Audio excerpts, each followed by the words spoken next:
What is going on, everybody? Welcome into another Pixologic stream.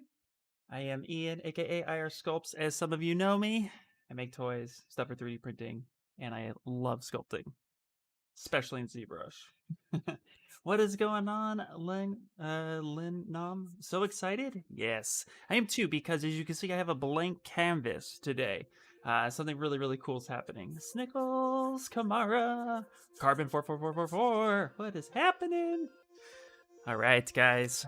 Well, first things first, I just wanted to let you guys know, especially if you're watching this after the stream, to don't forget to follow or subscribe, depending on if you're on Twitch or YouTube. If you're on Facebook, like the page, because there are tons of artists. We go live every single day almost. So make sure to follow, subscribe, and also comment in the comment section down below if you have any questions pertaining to just ZBrush in general, or the stream, or anything, shape or form, anything Pixo related.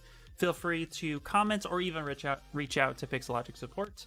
But if you tag me or somebody from Pixologic and you have a question after the stream, somebody will get to you ASAP. Oh, I did get my ears lower. What's up, man? Hello. Yes. Yeah. My area is a pretty okay area, and my hair just got a little too long. So time to get out of there. Hello from Peru. How are you doing? I'm doing great. How are you doing? Thank you for stopping by, hanging out. You missed my morning stream? Oh yeah, my late night. My late night. Yeah, I streamed late night yesterday, which was pretty cool. So, all right, guys. So we have a blank canvas today, and that's because Pixologic from time to time likes to have challenges or themes. And today's challenge / theme, or at least for the month, is subtractive sculpting. And so I thought I would take this as literal as possible, which could be kind of fun. So we're going to set up a pretty much like a just rectangle shape, and then I'm going to sculpt something out of it. It's going to be really interesting. So, but of course, too, if you guys have any ZBrush questions, please feel free to ask me, and I'll do my best to explain it as best as I can. So what we're going to do is I'm actually going to go ahead and drag out a cube and make Polymesh 3D. So I'm going to set up my scene first. Something like that. This is going to be interesting because if those of you don't know what subtractive sculpting is, it's basically like traditional sculpting. So, or like some sort of carving. And that's what's going to be interesting. And I'm going to show you what it is we are working on. It'll be neat because it's not going to be a character. Let me see. Did I save? I did not save out. Let me real quickly grab my reference.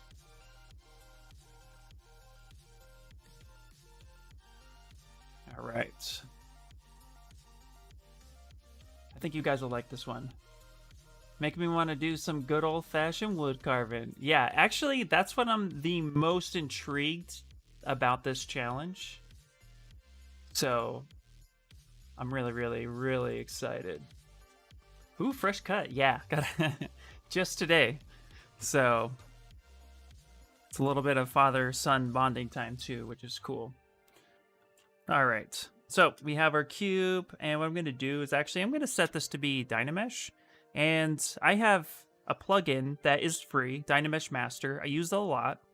We're actually going to, that's Decimation Master, Dynamesh Master. I'm going to take the blur to 0, and we're going to set this at 2 million, because I actually want to like kind of subtractive sculpt. I actually want to kind of whittle away and actually sketch out my design. So we're going to Dynamesh this so that it's nice and thick, like that. Now let's actually get a basic material so you guys can see. So let's test that. Yep, looking really good. Hello. I'm somewhat doing that with my Polynus. Ooh, all right, Carbon. Well, I'm gonna have to see that. Absolutely. All right, guys. So this is what we're going to be sculpting subtractively. So here's my thought.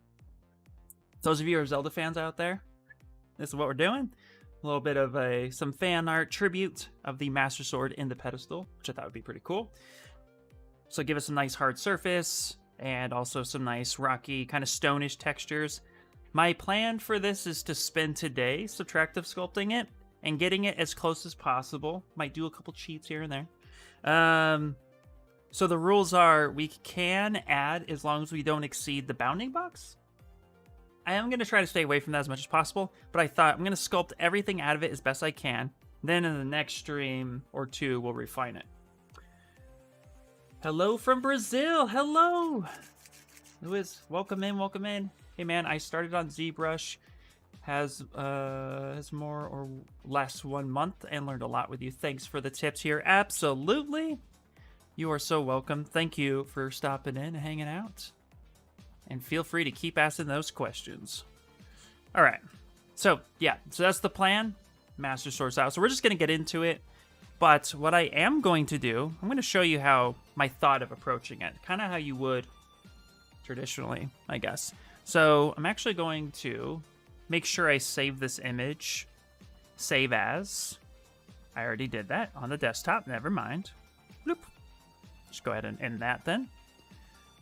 So I'm going to go to my texture, and I'm going to import a new image. So my desktop, and I'm going to import this, because what I want to do is kind of trace out my idea onto this piece of stone we've created. So I'm going to grab this, and I'm going to go ahead and add that button. And so now I can kind of set up the scene a little bit on where I would want it. And let's do a nice big piece. So let's get that right there. So I'm going to try to center it as best we can. Perfect. I'm going to hit Z. So that's working with a spotlight. So anytime you import an image and you select something, if you have the ability to turn it on and off with this button right here, once it's selected, you can hit Z to cancel the main direction, Shift Z, which will turn it off, and Shift Z, which will turn it back on, Z again to edit. So Z again. So this way you can kind of set this up, and then you can hit this little middle wheel, center line it. We'll get something like that. So this doesn't have to be super perfect, more like reference at the moment. And what I will do is actually go to opacity. I'm going to tone it down so I can kind of see what's going on. Now, when you have the spotlight projection on, you want to actually use some of your brushes like the Move or Trim Dynamic or sometimes even Snake Hook. There is a feature that is defaulted and turned on under Samples, so Brush Samples, Spotlight Projection. If we turn this off, we can now actually kind of work through it a little bit and it won't give us too many problems. Yeah, Zelda hype. Whoop, whoop, whoop. Okay. So now what we're going to do is I'm actually going to use the dam standard. I'm going to turn on symmetry. And I'm also going to go to my transform symmetry. And I'm going to turn on Z symmetry. The reason for that is I want to be able to work on both sides at the same time. So whatever I do on the X and Z is going to now be duplicated on the back. So we got that right there. This way we won't get lost when we're kind of turning things around. And like I said, ideally here we're going to be just working in a little bit of a sketch. So first things first. This is going to be loose, by the way. We're not going to go too crazy. So what I'm going to do is actually, I want to drag a straight line because this is more of a, it's kind of in perspective mode. So I just kind of want to find the center line of the sword. So I'm going to hold Shift and drag a straight line across. If I hold spacebar while still holding Shift, I can actually move this line around. Then let go. Hit 1 a couple times. If we Shift Z. Something like that. There we go. Now we got that line that's right there, and it's on both sides. So that's going to kind of help us out. Okay. Let's turn projection back on. Kind of lower this down, and now I'm just going to kind of loosely and a lot on the outside kind of sketch out all the meat I want to get rid of. and then all the meat I want to keep. So we're going to keep this right here. So I was watching a lot of like wood carving tutorials and traditional sculpting tutorials. And usually, like, if you had a design in mind, you can like print it out on paper and lay it on your canvas and then kind of work around that. Now, luckily, we'll be able to kind of do some ZBrush, you know, tricks on getting rid of some of this stuff. So, all right. There we go.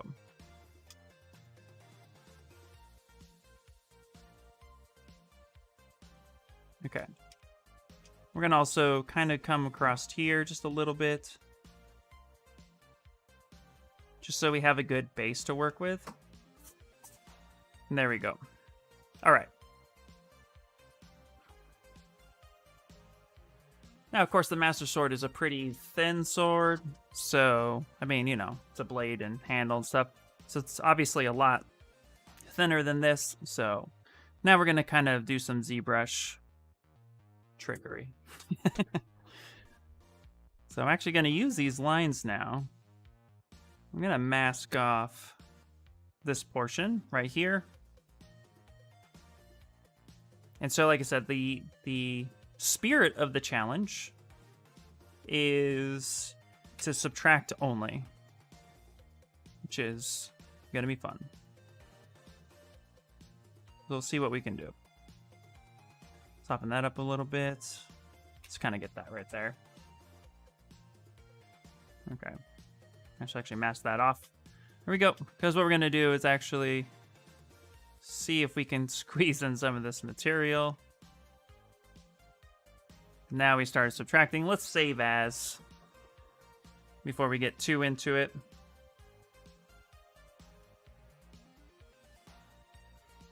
To be honest, has anybody been to ZBrush Summit? Remember, like, a couple years ago, they did something very similar to this. Oops, that's freelance work. Pixologic streams, Subtractive Master Sword. Master Sword. Subtractive. Is there one? Let's see here. Are you allowed to boolean chunks off? I think so, but I'm kind of like I'm being as rigid as possible. So I kind of want to stay away from doing that. I carved wood masks in college once. It was so much fun. It's really a different way of thinking. Yeah, absolutely. Me, what's happening? Oh, Don, hello. Yeah, so I've been to a few of the summits. And yeah, like it was like a while ago, but they had something. I think they called it the Michelangelo Challenge. Essentially, that's kind of what we're doing now. Very, very similar. So, but what I'm going to do is quickly just whittle away at a good chunk of this. And I tend to take things literal, so when they were like, "Oh yeah, we're going to do like subtractive sculpting," I was like, "Here we go." But I find them fun because I think it's really challenging too. But, you know, I'm still going to be using some ZBrush features like this mask protection, all that good stuff. Because honestly, like, you know, we want to... Oops, wrong way. You know, I want to take it as close to reality as possible. You wanted to go to the summit at Noman, but I couldn't make it. Well, I cannot wait. Hopefully soon. Okay. So we're just gonna whittle away. Whittle. All right. So this is actually what I was looking forward to all day. I was like, oh, this is gonna be so awesome.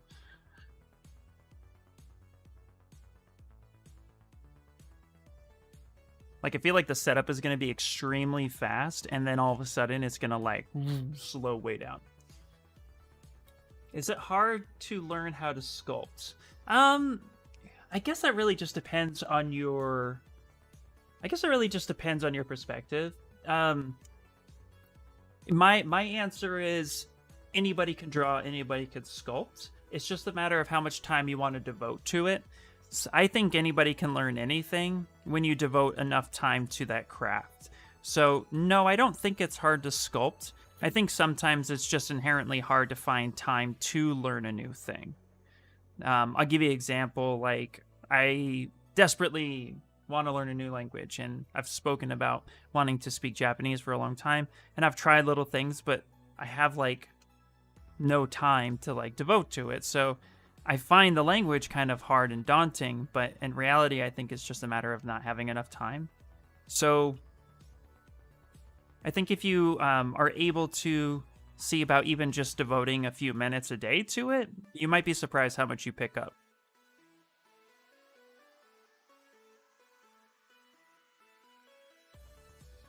Like, for example, I mean, I've never really subtractive sculpted before, but I've done sculpting, you know. So trying to figure out the approach or a method I've never really done before and challenging myself, I think that's part of the fun. But yeah.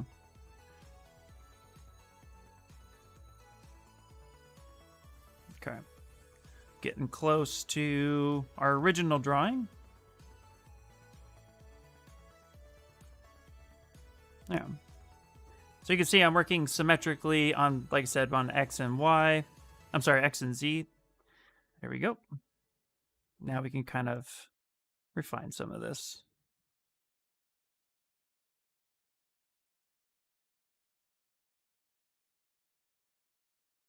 And if you are looking to get into sculpting, I would say, you know, ZBrush has a free version called ZBrush Core Mini. It's 100% free, and it gets you right into sculpting.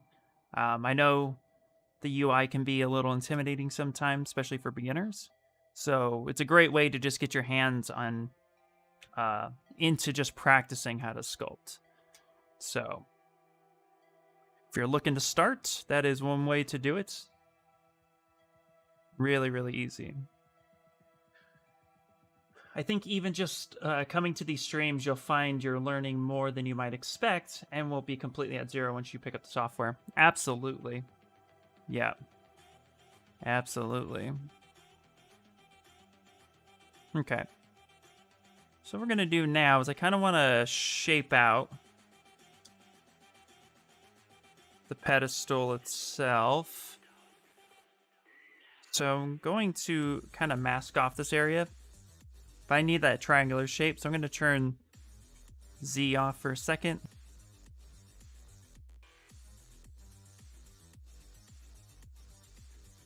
Okay. And we're going to use the mask pen, and we're actually going to unmask that section. Unmask that section right there. And then what I'm going to do is I'm actually going to go ahead and hit Control W, which will give us a new selection, or a new polygroup, I mean, from that mask. It's hard to see, so let me turn off the light, back it up. So we have one polygroup right now with something masked off. I'm going to sharpen that a little bit. I'm going to hit Control W. That's going to give us a new polygroup. Actually going to select and then invert that. So now I have this, because again, that pedestal is kind of triangular. So I'm going to go ahead and delete hit it and close holes, and we'll give us something like this. So we're already getting there. What brushes should I really pay attention in ZBrush? That's a great question. Every artist has their own like ideal set brushes they go to, but I will tell you the most common brushes that I think every artist uses is clay buildup, dam standard, smooth, trim dynamic, one of my favorites, and then including the mask lasso and the select lasso. Those are probably like the top ones that I would start with. The move brush as well. Have to have the move brush. You can choose like move brush, snake hook, but you can make an entire face with just the move brush. So that one is an all-time must. So let's see here. Good evening, the Painted Dragon. Hello, hello. Okay. Now what we're gonna do is let's actually go back to transform, turn on the Z as well. And now we're going to mask off this section. And we're gonna do something very similar where I'm just gonna go ahead and control. So let's just do that. Yeah. So I'm going to sharpen that mask. You can do that by holding Control Shift and tapping. Boop. Let's go back. Control and Control Alt. I don't know why I said Control Shift, Control Alt. And then I'm going to go ahead and actually Control W. Get a new poly group. Grab that. Invert, delete hidden, close holes. So now we have something like this. And funky enough, I would say. I'm going to use that trim dynamic. And now we're going to kind of come through here and really start paying attention to our shapes. Restream bot, are you a real person? Wait, what? All right. And actually, what I'm going to do is protect this area. So I'm going to mask this area off like that. And I'm just going to go ahead and make sure that I get this as such. And I'm actually going to try something. I'm going to take Clip Curve. Is that going to give me what I want? Or is it going to break? Ooh, that was pretty nice. I like that. Look at that. Pretty good. All right, let's now actually Dynamesh this. And I'm going to Dynamesh this at 1 million. 2 million could be a little hard to work with. We don't want it too dense. So yeah. And kind of smooth this all out. Take the trim dynamic.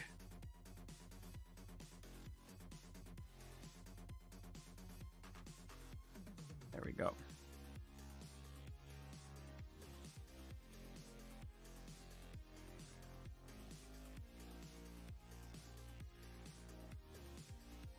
Okay.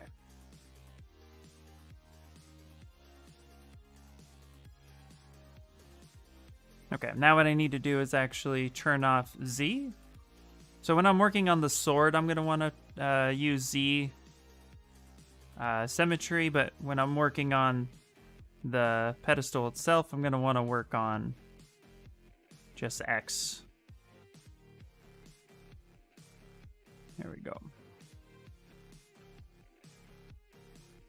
And I'm going to take clay polish at this point, or H polish. Try to get a relatively flat side.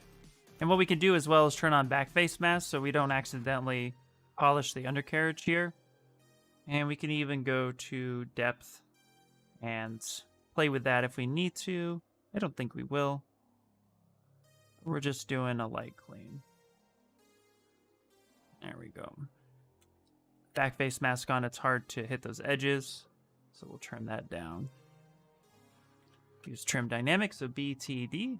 Nope, BTD. My fingers are moving way too fast. There we go. All right. And smooth that down. So already getting the shape, which is nice.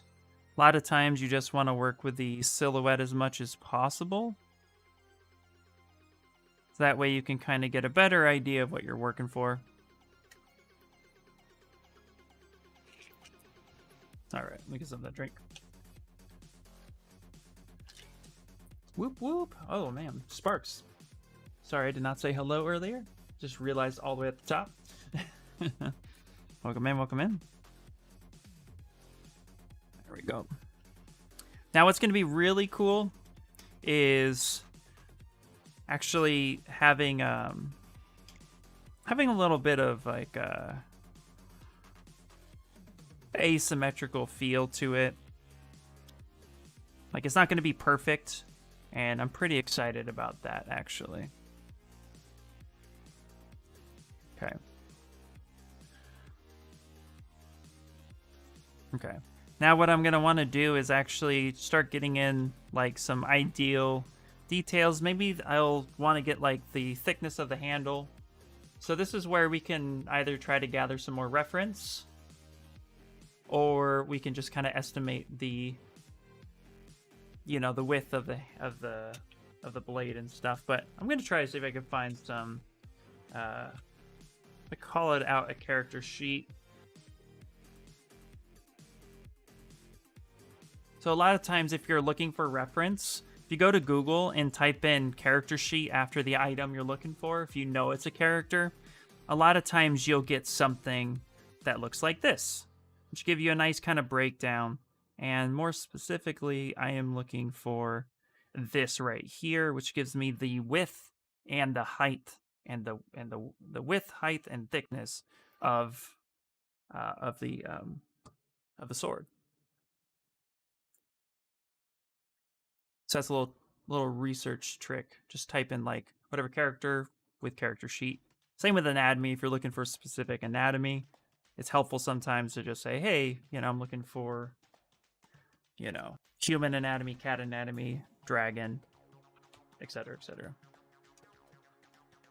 I guess you can also type in blueprint for props, but character sheet worked.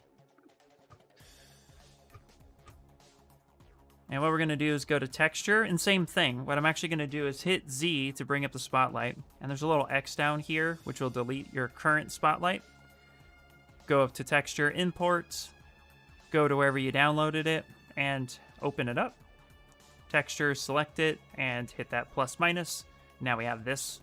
So we're going to utilize this for our main reference.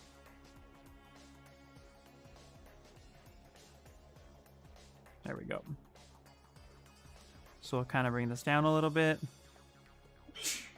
And now we just have to estimate where exactly it is. Something like such. There we go. And now we can use the damn standard.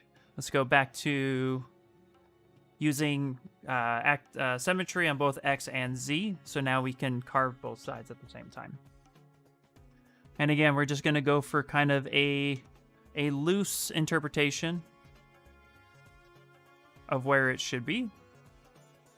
You know what I want to do? I actually want to get center line. So what I can do is actually quickly like sketch a center line. There we go.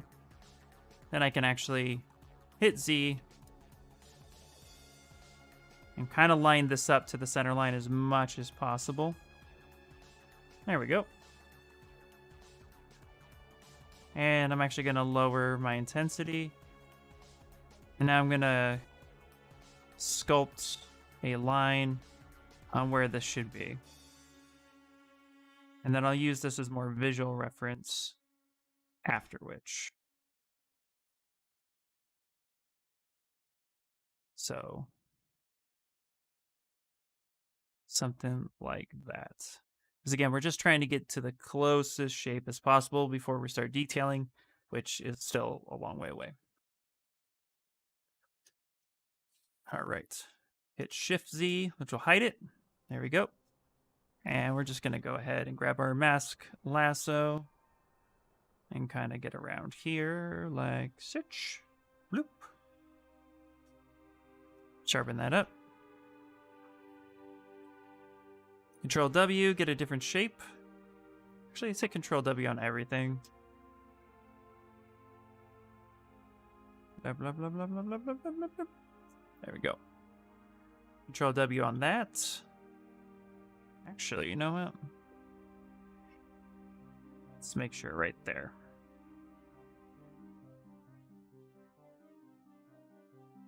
Maybe refine this a little bit. So we hold Control and Alt, we can unpaint the mask. There we go. Control Alt tap. Sharpen it. Control W gives us a new polygroup. Invert that.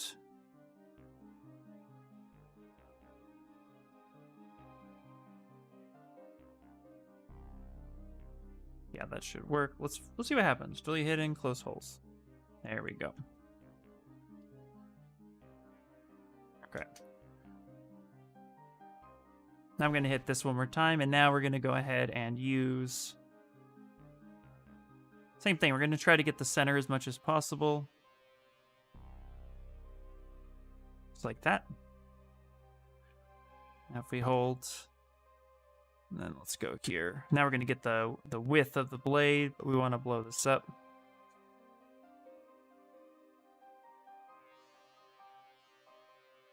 Try to match this as much as possible. We can even move this more in the center, so we're working there.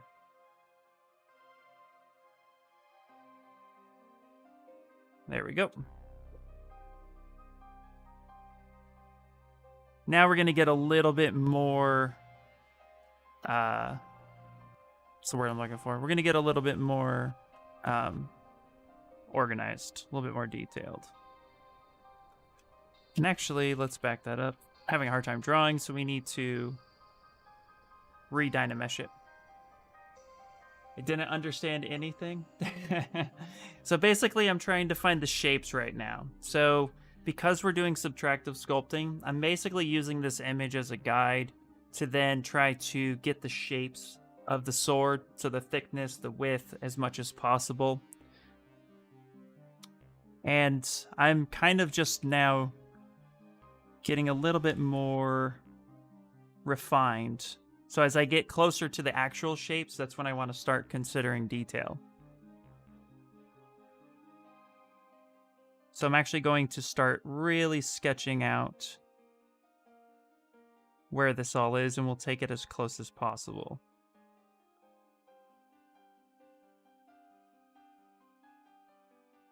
So now we're actually starting to factor in what the shape of this will look like, and then we're going to carve that out. So essentially we're making templates, you know, like kind of like pumpkin carving,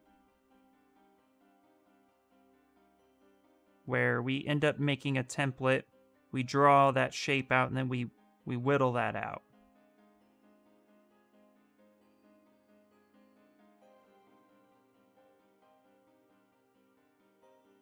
There we go. So I'm using the damn standard, and I'm using this piece of this image to give me those shapes. The refining part's still going to take a while, but if we push it too far too fast, we can actually hurt ourselves. You're so confused. Is this spot a real person or not? Yeah.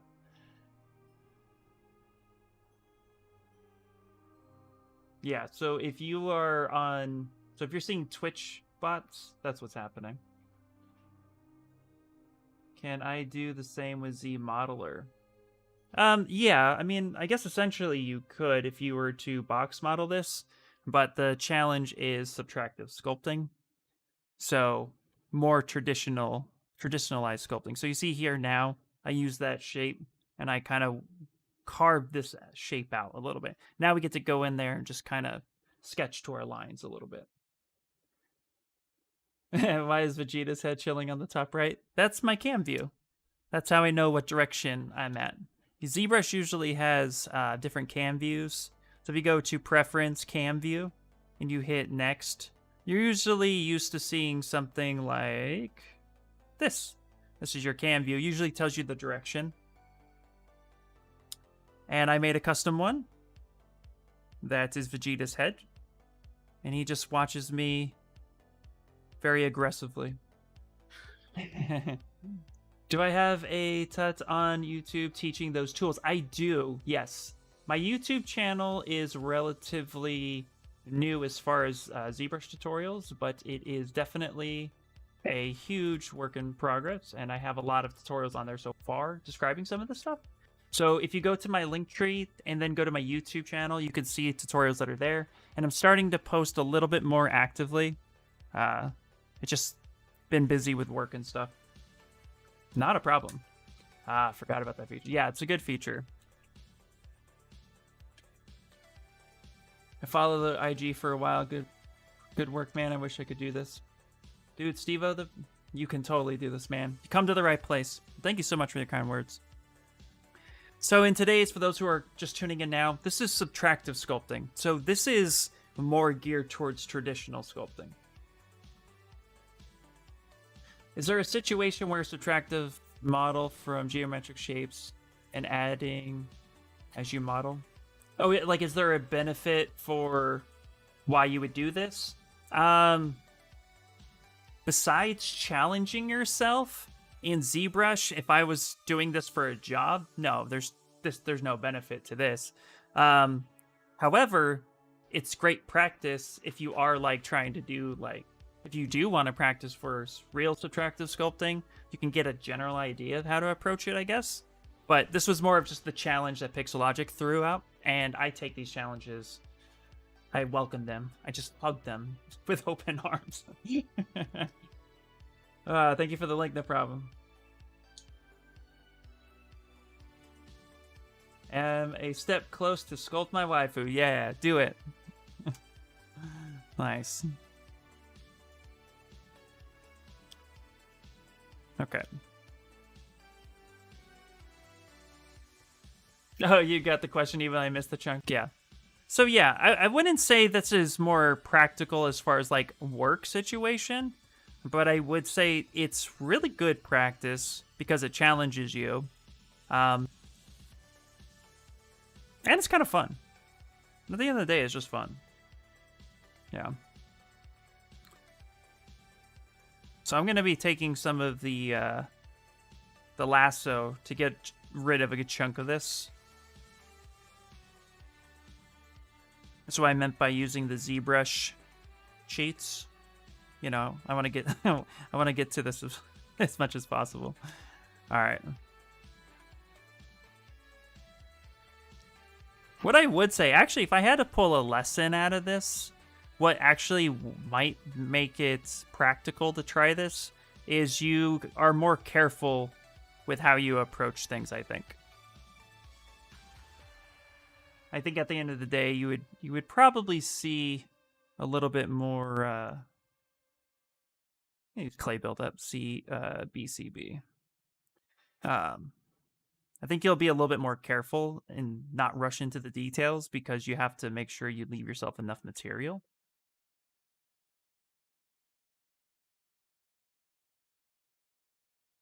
So,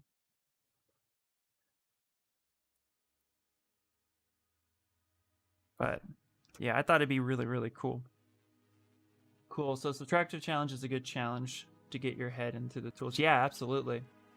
This is such a fun challenge. I love the strategy you have to think about. Absolutely. And one of the things I noticed, I did a lot of research going into this challenge because I don't know if you guys have seen, this is what sparked the challenge, and I think it's really, really cool. I'll see if I could drop a link to it real fast. But there was a Reddit post of a guy who sculpted Godzilla out of a rice grain. Have you guys seen that? I'm going to type in Godzilla rice grain. Yeah, here it is. Okay. Okay. I'm going to go ahead and just link you to this because you guys have to see this. It's crazy. Boop. So this is kind of what sparked the challenge because, you know, sculpting, there's like such a vast range of sculpting and, you know, it all kind of stemmed from this original style of subtractive sculpting. You know, you take something and whittle it away until you get your shape. And I find that to be very interesting. So. Ooh, you're doing the challenge, sweet. Yep. AQ, what's happening? Man, these Twitch ads really want me to drink rum. Hey, what's up? Well, cheers, AQ. How you doing? I love watching ice sculpting. Ooh, ice sculpting. Why didn't I think of that? That's the best example. Yeah.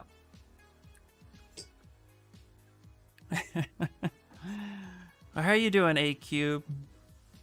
How's life treating you? So, yeah, we're just going to kind of whittle this away a little bit. Doop, doop, doop, doop, doop. This is where I'm going to start getting careful too, because I don't want to remove too much too fast.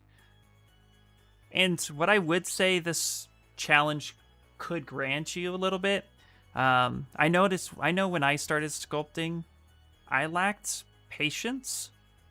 Like, even just in 3D modeling, I lacked a lot of patience, and it took a while for me to get over that hump. This, like, I was like, ooh, this is gonna test my patience for sure. Ooh, good, just chilling. Nice, nice. That's good to hear. All right, and use the damn standard. Kind of get some of this pushed through a little bit. Hey Cube, how did the rest of your piece come out so far?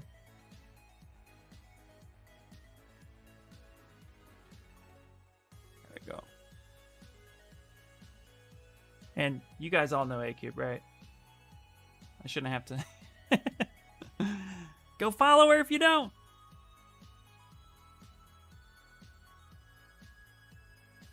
Oh yeah, the one you were doing on Wednesday. So I'm drawing a blank on names right now.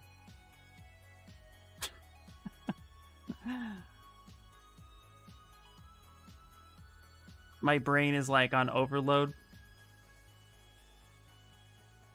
that I can't think. How did you find the motivation to keep sculpting? That's a great question. I love that question actually because some people don't like the answer. I don't look at it as like keeping motivated as much as I say keep inspired. The beauty part about being an artist is that you can find inspiration in anything. And so I know, for me, I tell people if you started sculpting and you're learning how to sculpt, it's okay to sculpt fan art. It's okay to sculpt the things that exist and try to replicate them because you're passionate about them. So you want to find things you're passionate about to practice. And I think then that will kind of start building up that self-confidence that then keeps you driven and want to do more. And of course, you do want to like find inspiration through other artists, but you don't ever really want to compare yourself to another artist. You just kind of want to be able to, see what you would like to do and try to just go for it and stay passionate with the things you want to sculpt by finding things that you like and then approaching it that way. From there, I also just love learning. So if I stop learning for too long, I get stagnant and bored. So I always want to challenge myself, and I encourage others to challenge themselves as well. Doing stuff like this where you're pulling yourself out of your comfort zone, getting away from your own pipeline to do something fun. Mix it up, don't sculpt the same thing 100 times. Like, if you're a character artist, you want to sculpt characters, but every once in a while, just like sculpt a flower or like sculpt something different so that you give your brain a break from feeling like it's constantly pushing. And I think just like doing that, knowing to give yourself time to also breathe. You don't have to become the greatest character artist overnight. It's going to take years, and just enjoy the journey. Like, everything's a journey, and it's good to just kind of enjoy what you do, So hopefully that's helpful. Yes, the Own Me Man, good. It looked awful on the stream. I'm messing with him right now. Nice! Oh, I can't wait to see it. True. Yeah. Well, good. But yeah, it's fun, guys. That's actually why, honestly, this is why I was doing a Master Sword today. Because I've done now, let's see, I've been streaming here for almost a couple months. And, it's May now. It started in February? March. Yeah, so I've sculpted like a lot of characters. And I was like, I'm tired of sculpting a character. I don't want to sculpt a character right now. Have more pancakes. Yes, I want more pancakes. Did you see the IG post? That's the best ever. Yeah, those were good pancakes, by the way. Yeah.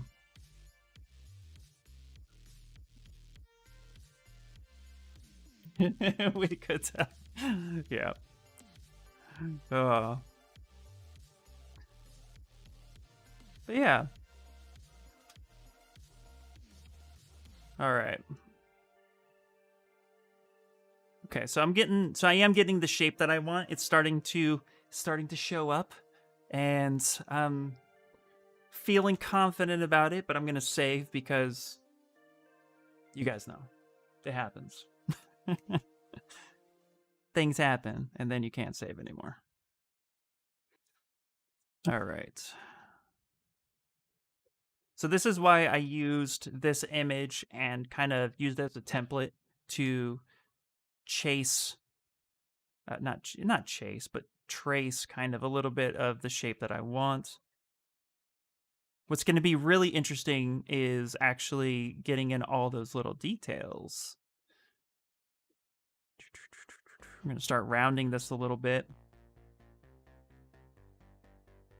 Don't use too big of a brush. That's actually like...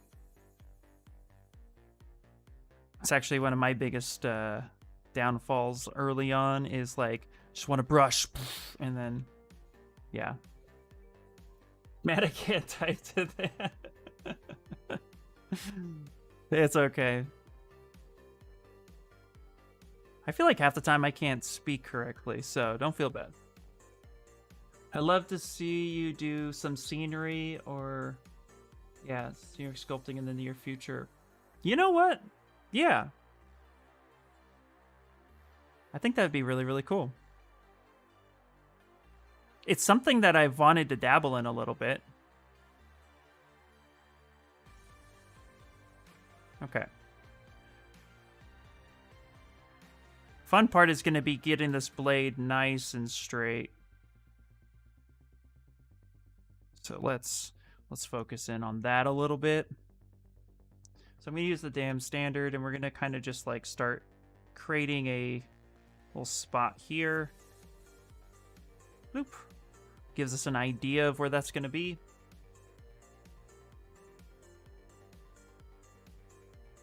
Okay, so we kind of have this like weird little, nope, BTD.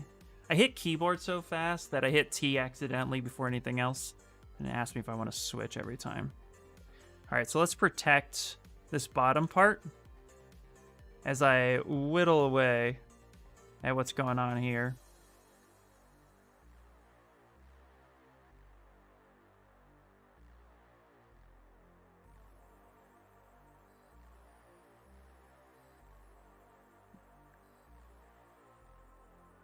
And it's okay to get rid of your lines a little bit. Just be careful not to get rid of them too quickly.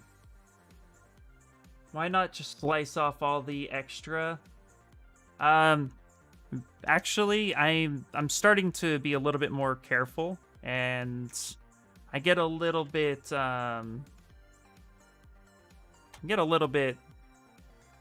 OCD. So I don't want to just start ripping stuff off too much, which is completely preference. It's not necessarily the way to do it. So I'm using the Move Infinite brush, which is BMN, and that's just to kind of make sure everything moves together the way I want it. And I'm using I am using Z and X symmetry at the same time, Steve-O. Okay, makes sense, yeah. Once it's gone, it can't come back. That's hardcore mode, which they told us we could add some back. I'm trying not to. I am actually trying to not put it back. So yeah, this is true. Yeah, once it's gone, guys. It's gone. I'm scared of this challenge. A Cube, I don't have a mask on, so this is my face. It's freaking out right now.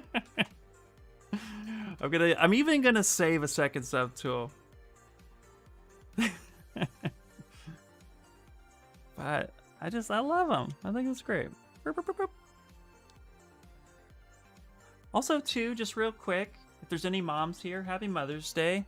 Hopefully you guys are having a good day.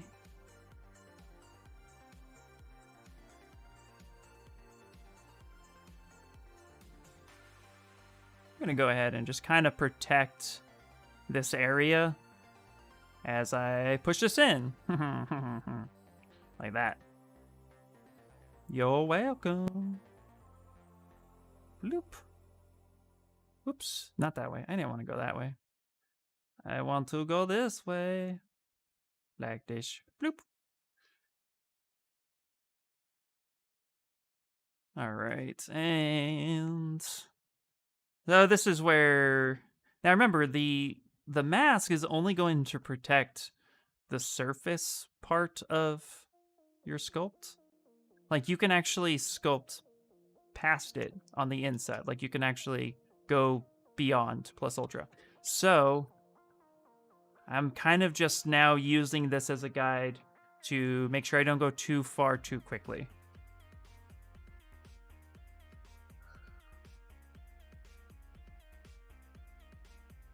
Extreme mode, no masking, only clay for those to track. Let's use your feet to rotate your model.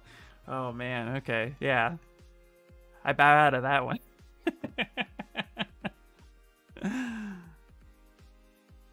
It's good. It's good to be checked once in a while. I appreciate it. All right, here we go. Whee! I am using Dynamesh, so, you know, just saying.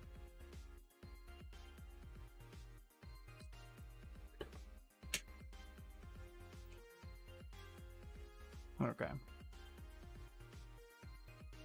There we go.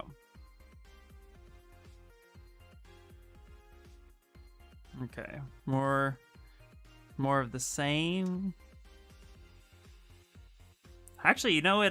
I am happily surprised that it's only taken me an hour to get most of this pulled out. So I didn't think it would take too long, but you know.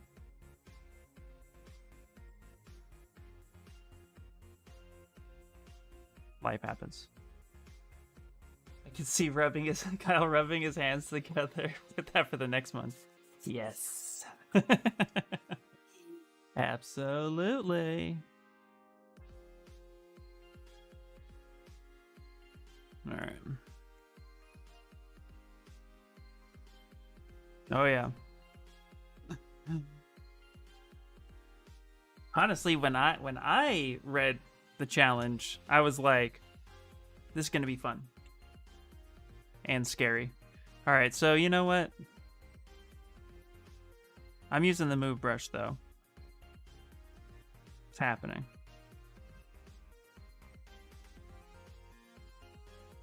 Your face is cut off.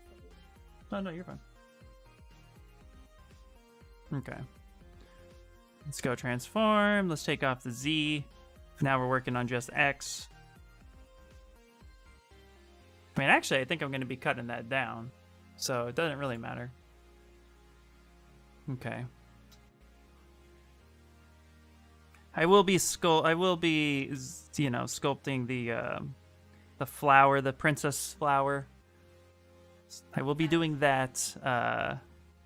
Sure, I will be doing that the ZBrush way. Couldn't even speak for 5 seconds. Silent princess. Thank you. Yeah. Okay. How's it going? What's up, Brian? How you doing? It's going pretty well.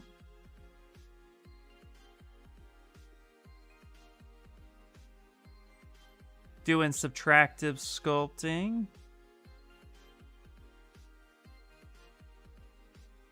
With, you know, a little bit of ZBrush. Okay. Okay, let's actually go here. Let's go back to using both. Okay. So I need to know where this blade actually starts. Which kind of lost. Oh, I zoomed in a little bit, that's why. Hit that for a second. Let's back that up. Like such, that's more of a cup shape. like that. Okay, so the blade starts right about here. That's where the blade is. Okay. Okay. Where was the challenge issue? Oh, so it was actually issued. Pixo just contacted all the streamers and just kind of said, "Hey, this is what we're thinking. You guys would like to do it? Do it." So it's not like a public challenge. It's more like a challenge for the streamers to try their best on.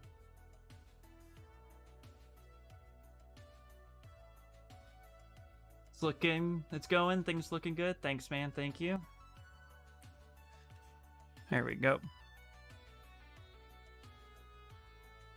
So I'm actually gonna go something like that. Is Shane on today? Shane is on tomorrow at 11 a.m. No.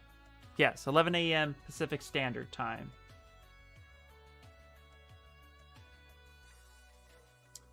But feel free to try the challenge yourself if you enjoy self-inflicting pain and suffering in the name of fun. Yep, absolutely.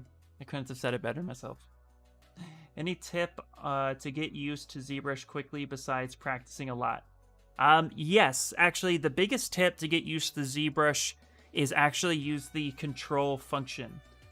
What I mean by that is don't be afraid to try something, but if you don't know what it does, for example, if you go into preference and go into custom UI, if you hover over a button and hit control, okay, maybe not in preference UI. Let's go to conflict. Here we go. If you hover over a button, it will say what it does. So holding control will allow you to kind of read what the description of that feature does. So anything that you're thinking about doing, if you come to geometry and you're like, hey, what does, modify topology, what does merge tress do? Go ahead, hover over it, hit control, and then it'll actually describe what it does. Yeah, when merge tress is pressed, all triangles will be converted to quads where it is possible. So it's going to basically allow you to just see and then go ahead and click it for yourself. So I recommend people learn to just hold control over a button and they'll kind of tell you what it does. Gives you an idea. And then, of course, practice a lot does help. I may have to try it myself if I find time. So many other projects. Oh, I know, yeah. Between work and then personal streams myself, yeah, finding time is always, it's challenging for sure. Okay. And then, of course, too, there's just the good old-fashioned, like, try it. If you're not sure what it does, just give it a shot. The worst that happens is that it doesn't really do anything, or or it breaks it, and then you can Control Z. Kind of helps you out.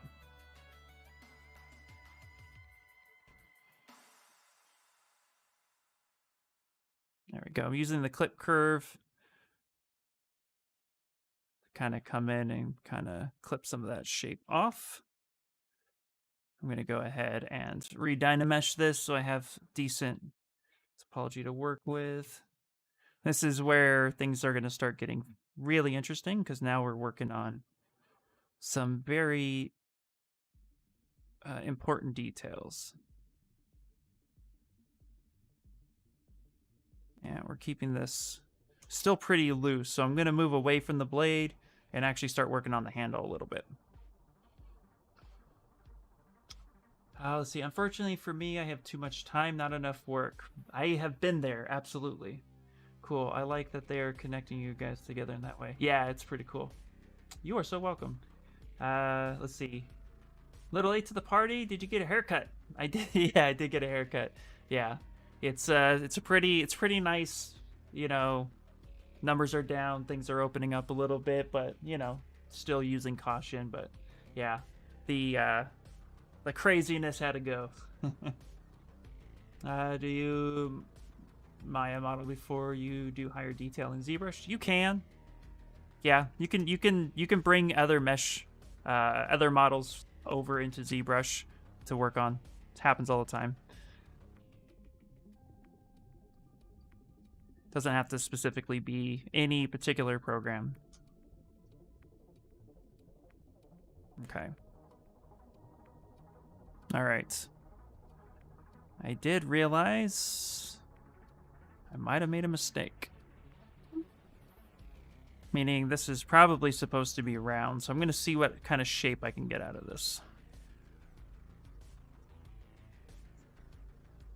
Because in Breath of the Wild, that part of the Master Sword is actually pretty oval, which leads into the handle.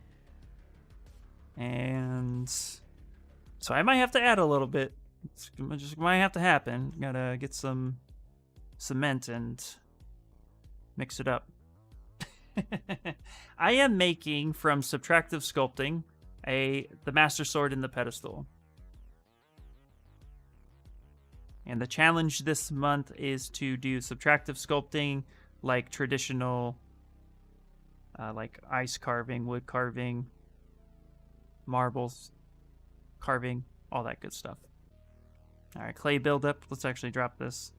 So this is not a traditional way of ZBrushing, but a way that you can ZBrush. Because there's no wrong way to open up ZBrush. That was terrible. All right, I just said that. What document size do you usually work with for your models like this? I usually work with the standard, which is about 1440 by 1080, so not too high resolution. You want to be careful when you actually are working with higher resolution. A lot of times, if I'm rendering in ZBrush or getting some, or gonna actually like render out some high images to bring into, like, let's say Photoshop, I would crank this up. But in sculpting, I stay about 1440 by 1080, which is, I think that's about default.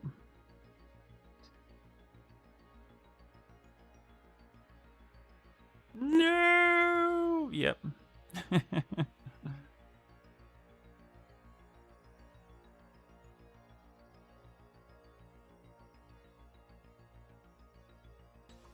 Yeah, no problem, Slam Jam. Okay, what I want to do now is actually... Okay, this is where it's going to get interesting. I mean, hopefully it's already interesting. I mean, let's just... Hopefully you guys aren't too bored yet.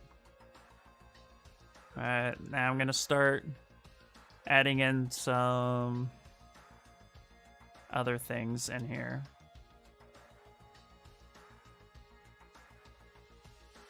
Okay, I'm kind of tracing out where things should be on the handle or the hilt.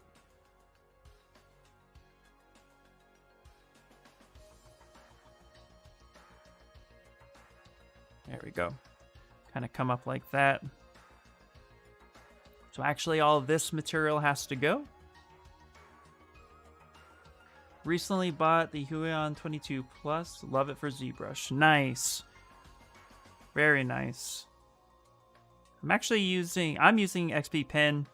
It's a great tablet. I'm using the Artist 13 Pro.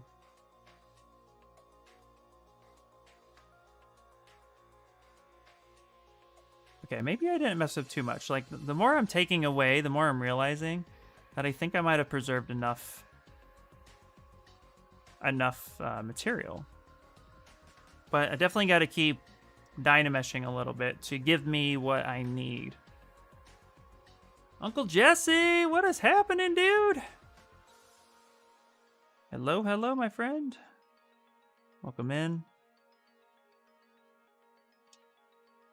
All right. We're gonna... So this is where it's getting a little tricky here. Luckily, this is still pretty thick. So I just want to focus on the cup shape of where the hilt or handle is. Let's see, any specific tips or thought process for doing eyes? Ooh, eyes. Eyes are super unique. Hold on one second. Yeah, actually, I do. I actually sculpted a few eyes very recently for a job. So there's a couple ways you can do eyes, and I actually paused this to showcase it. Hold on a second. Yeah, good night, dude. It's 2 a.m. here in the UK, so yeah, get some sleep, dude. Thank you so much for stopping by. I really appreciate it, brother. Sword? I have a sword sculpt I might be starting on this week. Right? Yeah. Okay, so eyes. Yeah, actually, what I would recommend. So I'm gonna let's do this cylinder right here. So what I recommend for eyes is actually opening up one of ZBrush's own IMM primitive shapes. So B, I, and T. And if you pick sphere 32, and we'll just go ahead and turn on symmetry and drag this out. And then we're going to go ahead and isolate this one, delete hidden, send that in the center, then send it home. If you notice that the edge flow and the geometry actually is going to really favor you right now. It's actually really good geometry for an eyeball because of the center spot right here. You can use this to actually fit it in your character, and you can see where your character's looking without having any color on it.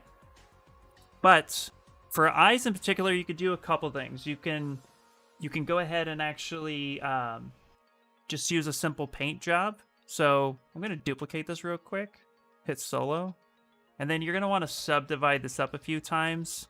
I would say like almost at around 1 mil or 2, just so you can have really good color. And then we're going to turn symmetry on, and we're going to use the paintbrush. I'm looking at the backside right there. Okay, let's actually turn symmetry off, send that home. There we go. It's a little all lopsided. Activate symmetry, perfect.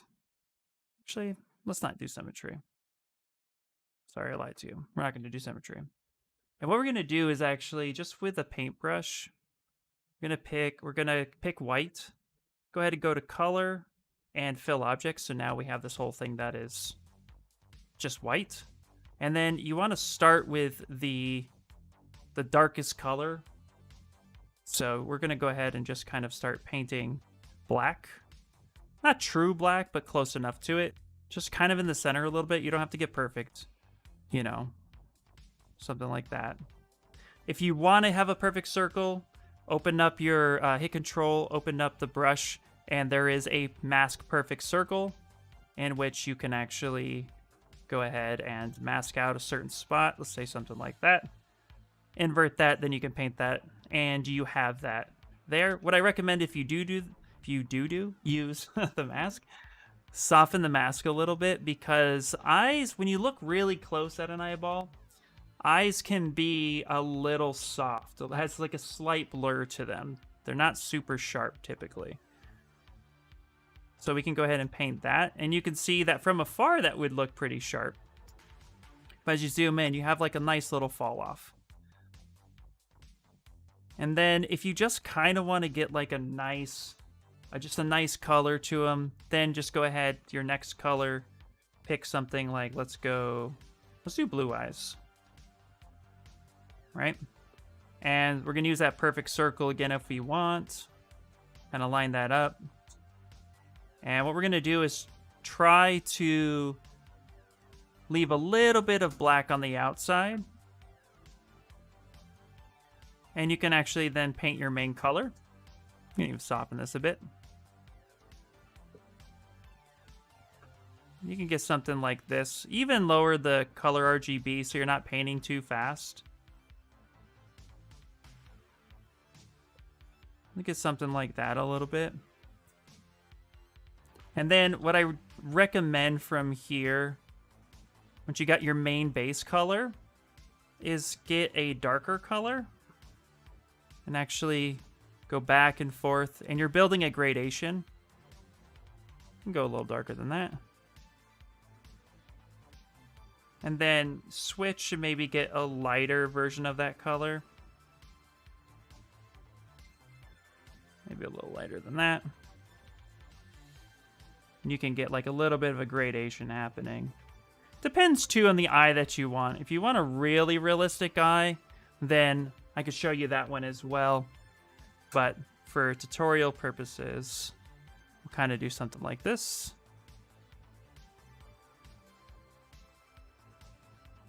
Okay. Now we have just a little bit here. Then we can even go back over it with that main color if we'd like, just a little bit. Right?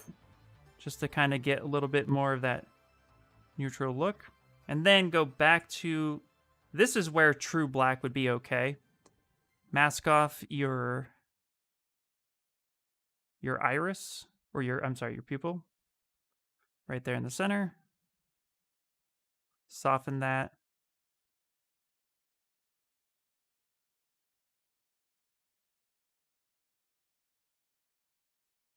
Something like that. Then from here, what you could do is go to toy plastic, and you have yourself a pretty decent eye to start with. And I use these all the time to get some sort of reference. If you're doing more cartoony, you know, you can paint in the highlights if you want, but this will give you something pretty decent. If you want to take it further, come on the back side of it and actually go with like a red, like almost like a blood red, and then lightly paint the back. Because remember, we have all these veins and we have all of these tendons and stuff that's connected to our eye that helps us move it. So we get like kind of a blood red color. Maybe go a little bit darker, more in the center. Maybe a little bit lighter too as you get more out to the center. Something like this. There we go. So you'll have that kind of like bloodshot effect from the backside. And then the other thing I would do is go to color spray and then pick alpha 60. Maybe actually you could do this with the standard brush. Go to color spray alpha 60 and then have RGB and Z add-on. And you can see here, right? You can actually start getting some veins. So we can lower that intensity, get that RGB color up. A nice big brush. And start painting a little bit. Might be a little too big. And kind of halfway, just pull it. So you get some of those veins in there, and you can even have a little bit of variation. And you can even turn off Z add and maybe just have some of the color itself if you go too far. Something like that. Now you got an eye. Awesome. The man, the myth, the legend. Uncle Jesse, what's up, bud? Yep. What's the shortcut for the paintbrush? The shortcut is B key as in Peter and then A. So B for brush, P for paint, and then A for brush. And so yeah, this would be one way to do an eye. There's a few other ways. You can get really technical. You know, you could take this and you can maybe like take your Z modeler brush, for example. Let's actually drop this. Let's center it, send it home. Just for I'll like kind of push through this one a little bit. Yep, wrong one. Like that. Okay. You could then kind of like come here.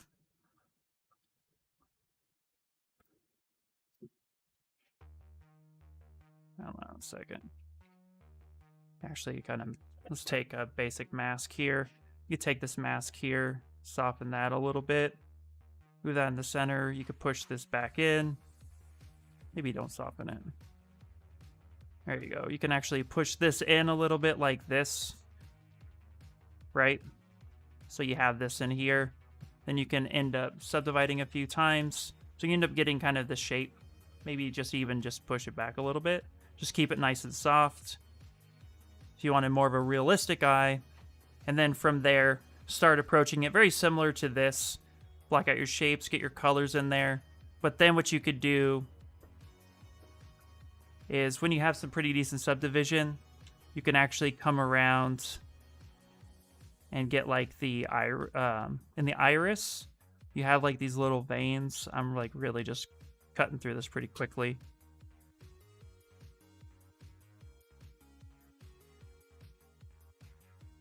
So you can have something like this, for example.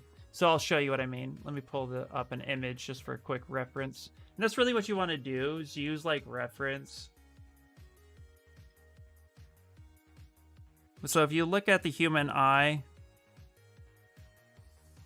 in the iris, you can see all these muscles. Let me see if I can zoom in there.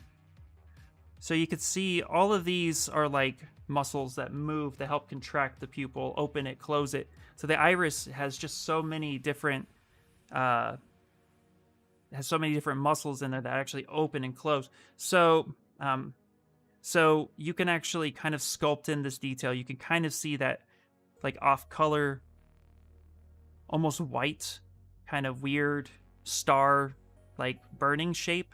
You have your pupil, then let's see if you zoom in even further.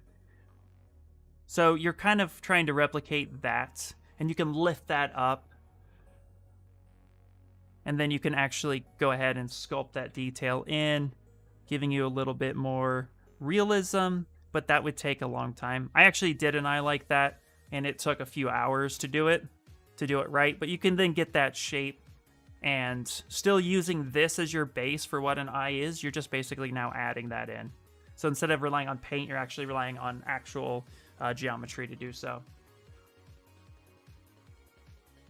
Is there an opacity shader to act as glass on the eye? I just use toy plastic. You can build up an outer sphere if your model requires it for rendering, and then use like a glass shader, but not specifically in ZBrush. You could use like reflected map or reflected, and then go to display properties, and then BPR settings, and choose play with BPR transparent shading. That can get you pretty far, but within ZBrush, for the most part, a lot of us just rely on toy plastic, which gives us that nice reflection. You can also check out Pixologic. They have a lot of resources like materials and stuff to download on there. So really helpful. Thank you. No problem. Tried using Z color plugin, but couldn't get it to paint with the colors in it. Oh, interesting. Okay.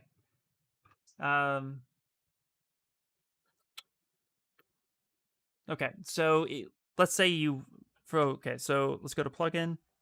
Let's go to Z color. So here's how you use Z color. Hopefully this is helpful. So Z color, click it. It brings up another window. So all you have to do is, if you want to get, like, for example, here's the color blue on this chat, right? Which is on a different monitor in a different window. All you do is click the bottom or top, doesn't really matter. Click and hold, drag it over a color that you want, let go, and then hit set color. And then it'll bring that color over. And I use this all the time because what I'll use like,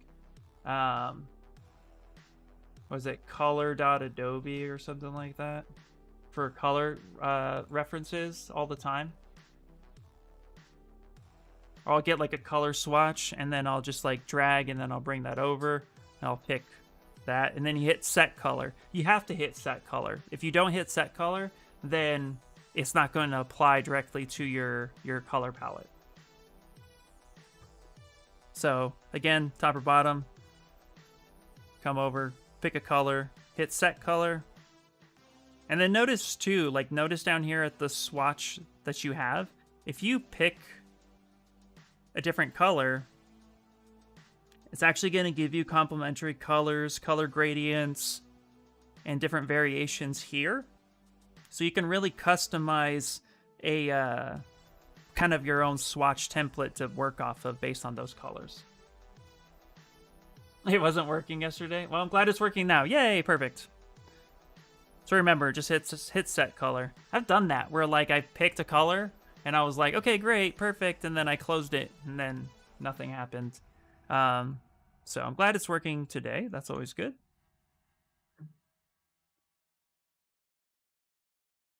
Okay. All right, back to subtractive sculpting. I'm gonna save one more time because I can't remember when I saved. I probably just saved like 2 minutes ago. I was picking the color, but it wasn't transferring to the main color. Anyway, thanks. Okay, great. I'm glad it's working now. Yeah, that's good news. All right. So for those of you who are new and joining in, hello, welcome in. I am doing a ZBrush stream challenge where we are subtractive sculpting only. It's not a mandatory challenge, but it is definitely a challenge that I was like, yes, please, I will try this. So we're doing the Master Sword from the Legend of Zelda. And I did finish the Cthulhu, guys. I'm just prepping it for 3D print. And then I was going to go ahead and release that on Twitter. So make sure you follow me there if you are interested in some random free sculpts that I sculpt here. Boop. Okay.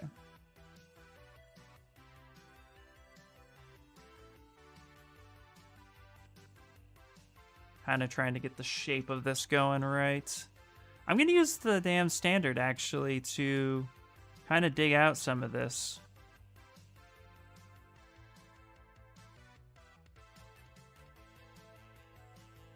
And use the smooth as well. There we go. So this is supposed to be spherical shape. So now I have to kind of be careful with how I approach this next part. So I'm actually going to go to render preview AO, and I'm going to turn on preview AO, which for me helps a little bit with depth. And now I'm going to start trying to round this out a little bit.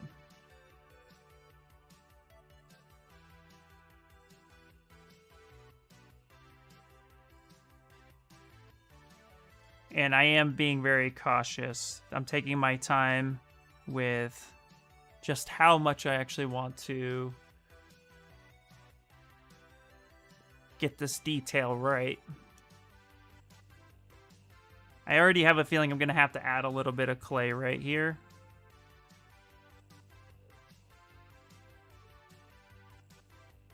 So, yep, that's more likely going to happen.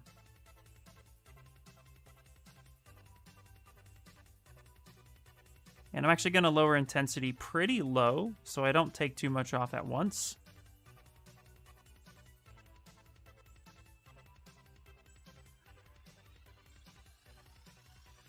So this is a Pixologic stream, the makers of ZBrush.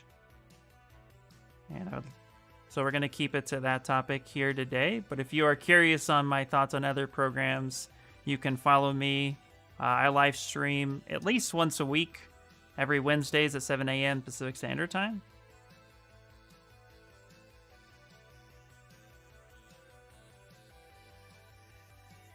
So if you have any ZBrush questions, let me know. But if you have any other questions or want to know my other thoughts on that stuff, you can ask me there. But I've pretty much used every program, or tried every program, at least once. Okay, so we are going to do a little bit of clay buildup here. I'm going to have to. I pushed that too far. Ruh-roh. I do have another question. Ask away. Please feel free to ask away. I am here to help. Hopefully. I don't know everything about ZBrush yet. Not yet. Ever guys tell you that was actually my plan?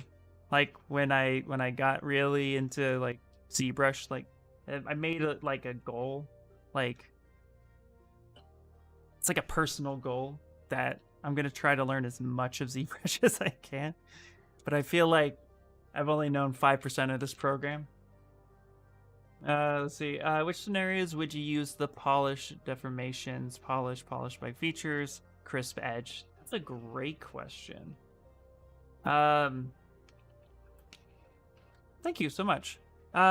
So deformation, polish by features, polish crisp edge, polish by groups. Okay, so actually I have a video on the custom head, guys. Here, I'll link you to that. It's actually on my YouTube. If you go to ZBrush help, there it is. I'm gonna go ahead and copy that bad boy for you. If you actually go here, that's actually how you do the custom head, which is just the cam view.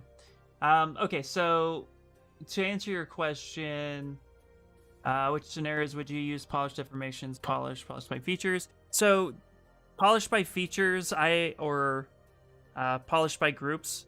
I actually use polish by features if I want to kind of sharpen or clean up wobbliness between poly groups. Same with polish by features, polish by edge. That's usually when I use it. To be perfectly frank, I barely use those features unless I'm just trying to get a cleaner edge between poly groups. Sometimes I'll use it if, like, for example, if we come here to this eyeball that I did, and let's say I want to extract this out. So let's say I just want to extract this, right? So then I go to subtool, and then I go to extract, and then I extract, and then I say accept, right? So a lot of times if I turn on the poly groups, a lot of times if I want to clean this edge up or attempt to clean this up, I'll actually polish by features and see what it does. I'll slide it a few times. If I have two different groups, so let's say, give me a better example. There we go. I have two different groups and I want to clean those up. Then polish by groups will actually try its best to clean up the differences in the geometry based on those two groups. And polish as a whole, if I just want to try to quickly clean something up as best as I can, but I can do a much better job by hand. It just takes longer. So a lot of times those features I rarely use. When I do, it's usually for very specific things.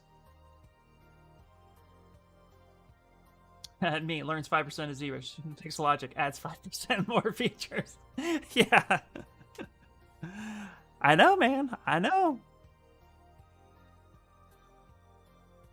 I remember when I the first person I told that I was like, I'm going to try to learn all of ZBrush. I know it's going to take years. They were like, well, you know, they just keep adding features, right? I'm like, I don't care. I'm going to try. Just, you know, it might take a while.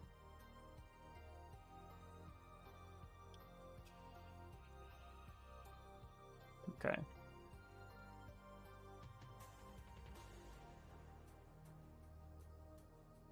Woohoo. Okay. So where I am going to use a bigger brush and start defining that addition that I kind of made. I'm also going to, you know, ZBrush cheat, right? And I'm going to kind of mask this part right here. Oh, you meant dynamics. Oh, dynamic. So which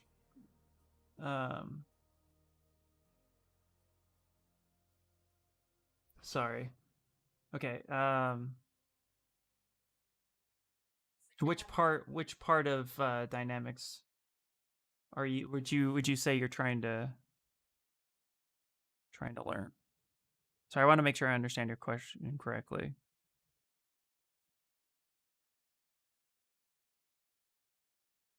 If they keep adding stuff as epic as ZModeler, they can add all the features they want. Absolutely, yeah.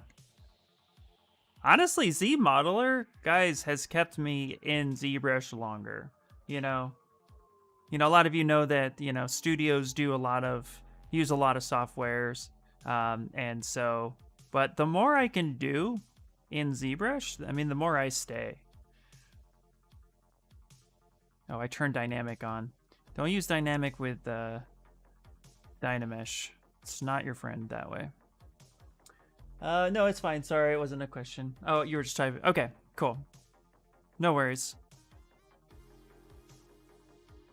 Okay, so I'm looking at this Master Sword, and I'm gonna start sketching out a little bit more of the detail. What am I doing? Oh, that's move. So BDS gives me the...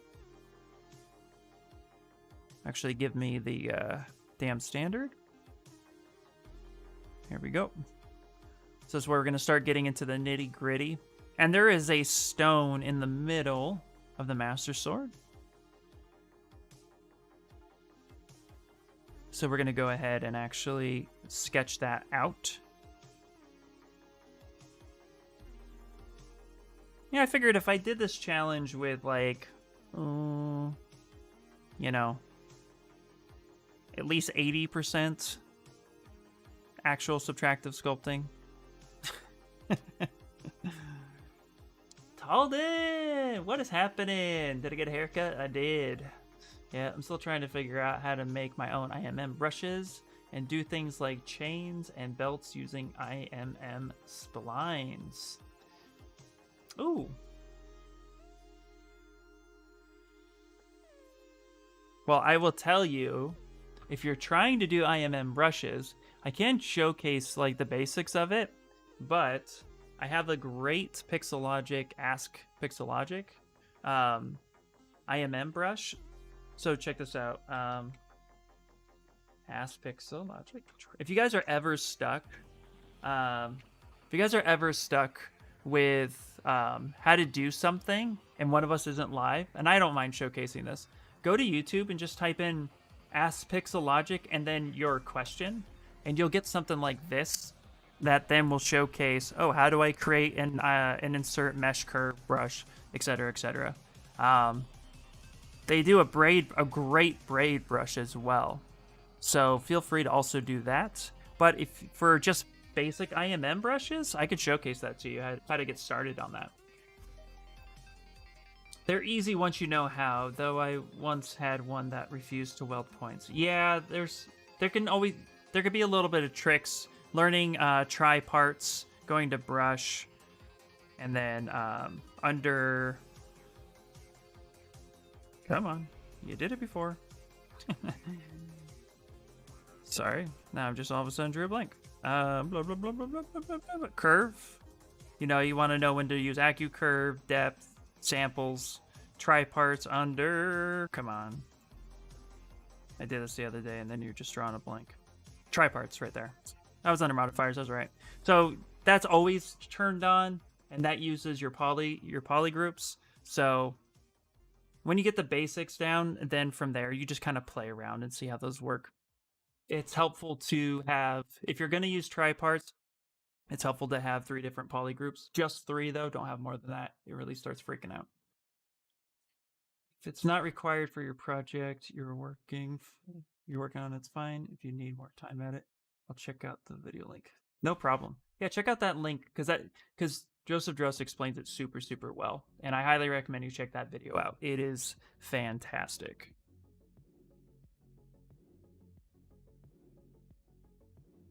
There we go. So we'll continue this. I'll definitely link you guys to the best explanation as possible.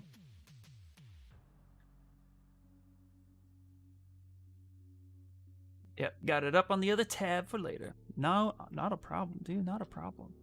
Glad to be of help. Okay. I'm actually going to now... So what I'm going to do is I'm actually going to turn up Lazy Mouse. So if you guys go to Stroke, Lazy Mouse, turn that on. I have mine up here. I'm actually going to start kind of using the damn standard and almost pinching the areas that need to be positive. And then I'm going to cut the areas that need to be negative. Start getting in that Master Sword detail. This part, the hilt is going to be honestly, is going to be one of my favorite parts because there's a lot of plane changes. And that's exciting.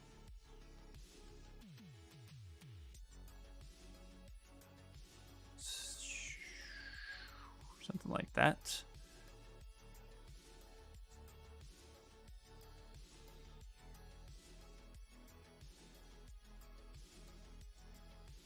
There we go. Start seeing that come out a little bit. Actually, I think I went too deep. Oh, I'm going to ZBrush cheat and actually carve that out a little bit more. There we go. I'm gonna hit positive here. Like that. All right, cool.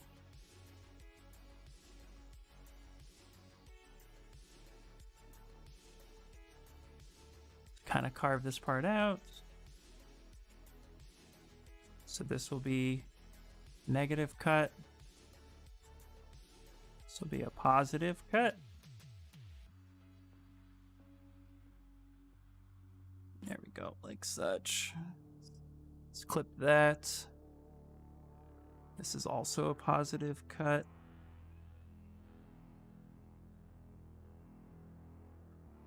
Which means there's a negative cut right here. And then this is a positive cut. And then this gets cut in there like that. Okay.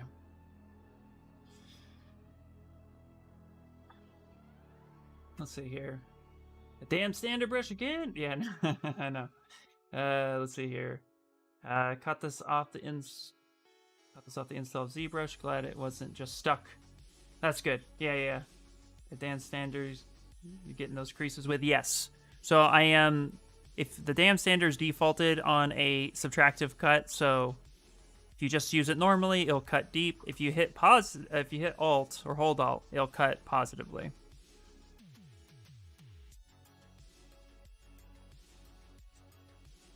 All right.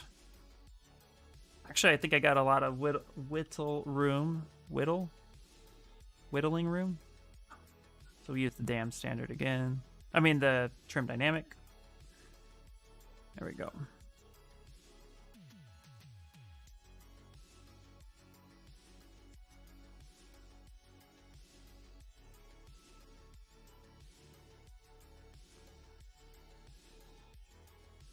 Trying to kind of refine these shapes a little bit.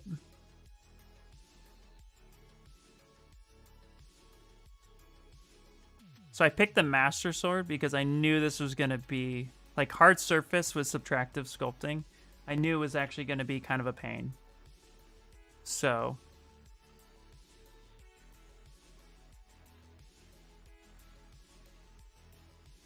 gonna mask this section off.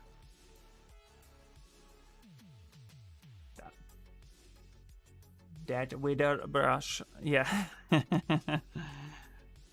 Okay.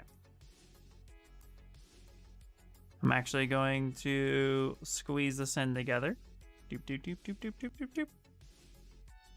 Something like such. Okay. All right.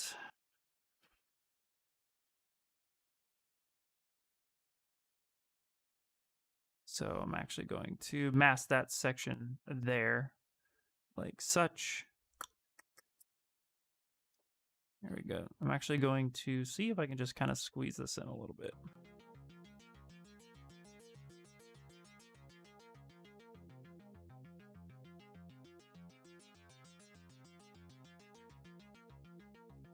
There we go. Now I want to use clip curve, so I want to mask this section off here. Back that up. There we go. And I want to mask this section off here. Okay. I want to try to use clip curve like such. Kind of trim that off a little bit. This part's going to be very interesting. Okay. It's Dynamesh it. Is this a challenge? This is, Urchan. So basically, they challenged us Pixo streamers to try to do subtractive sculpting only. And I chose a Master Sword. The challenges are never mandatory, but they always are like, if you want. And I'm like, yeah, let's do it. Like A-Cube said earlier, you know, you guys can definitely try it yourself too, but it's like, you know, it takes you out of your process a little bit. Could be a little bit of a pain, but it's fun. I like it.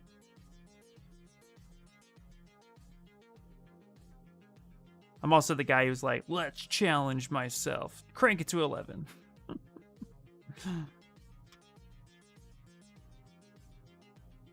Okay. ZBrush needs the flexible section tool like peas, yeah. Alright. So we have this little diamond in here too that we need to kind of whittle out. Whittle out.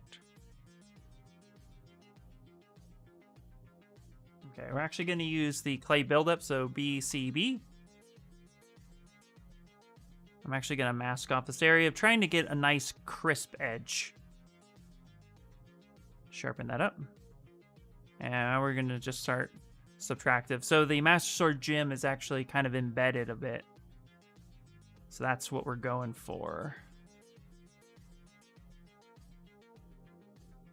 Now, that's not going to be all subtractive sculpting. I have like kind of kicked myself a little bit on some aspects, but trying to get the main shape and preserve it as much as possible. I'm trying. But I had to add a little bit, so I did fail there. You know, you just try. Are you allowed to mask and move? Yes, I've been doing that. Yeah. They said you can add as long as you don't exceed your original shape, which I have not exceeded my original shape. But, you know, I'm crazy. Nah, bro, Pixel will totally revoke your streaming license if you don't participate in the challenge properly, right? Yeah. Discover you have new techniques, step out of your comfort zone. Not related, but I feel like Kermit is modeling. It's Danny. Nice. Well, good. I'm glad. Boy. We gotta have fun, right, guys? Gotta have fun.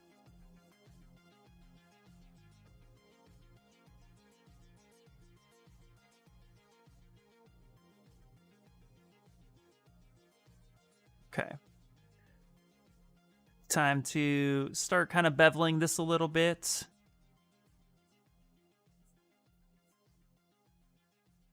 Honestly, the best part about trying this challenge is definitely...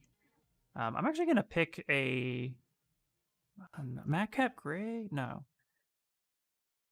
I'm going to pick... Nope, that's too dark.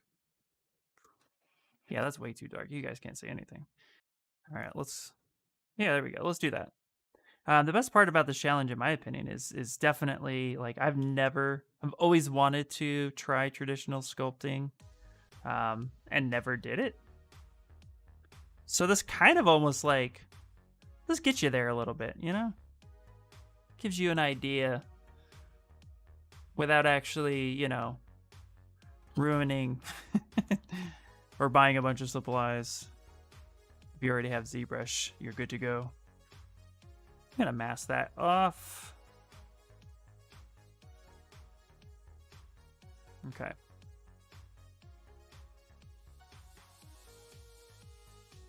Definitely save. Let's see. Are you allowed? Oh, yes. Yeah. Okay. Great. Want to make sure I got the questions. All right. I'm using Trim Dynamic a lot to try to keep the plane changes as honest as possible and take off as little at a time as possible. we get a nice kind of curve to this blade.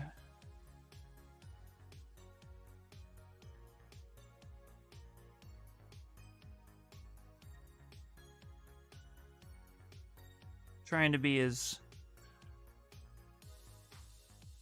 honest with it as possible.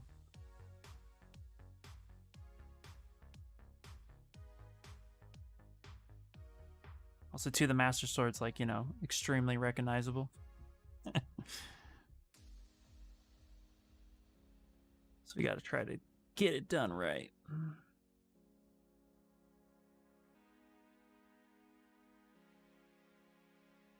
Okay. Actually, may have to make that a little skinnier, I think.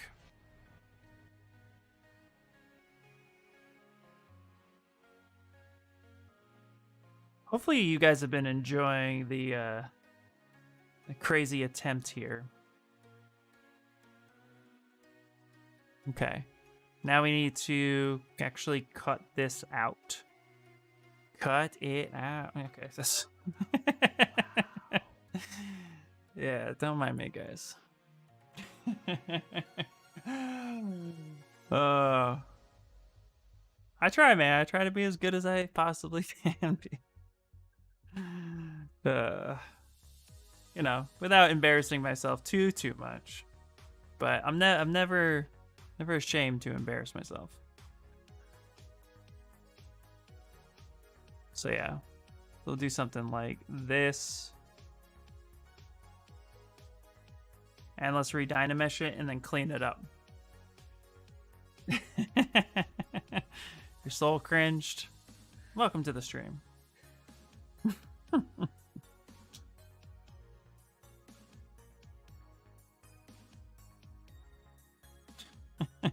Yeah, it was a very timely reference, wasn't it? Happens to us all. Okay, let's actually drop that lazy mouse. Okay. All right, so big tip, one of the things I try to follow myself is don't get fixated too much too quickly on one spot. Try to dance around a little bit. So if you feel like you're gonna kind of, you know, maybe take something too far, take a look at your whole model and work on another section. It's super helpful. Okay. I'm actually going to go ahead and we need to now kind of take the spot here. And I need to shrink this a little bit. But this is the handle part itself.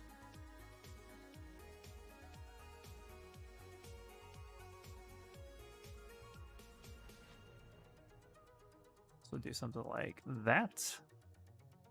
There we go. And let's dynamesh that, and then let's clean it up. Okay.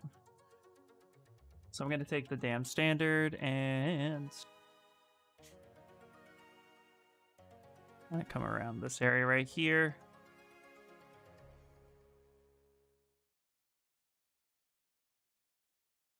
Get this shape going. Right about there.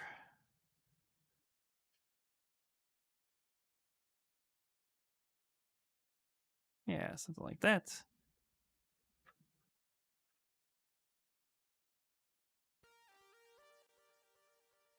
Now, let's actually take this area right there. There we go.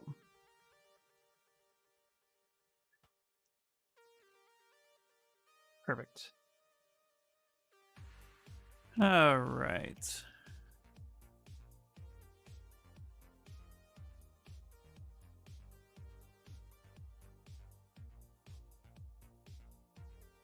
Oops. Here we go.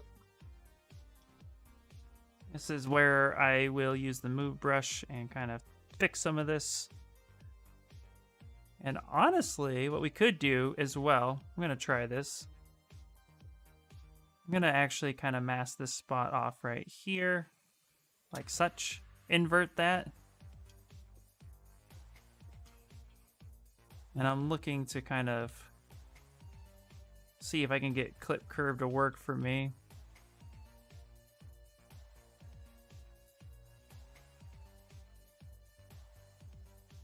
There we go.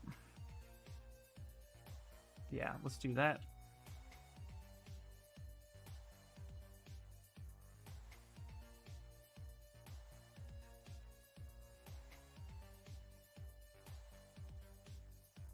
Quick question. How do you set up that silhouette on your top corner view? Okay, so to the silhouette, so if you come to preferences and you come down to,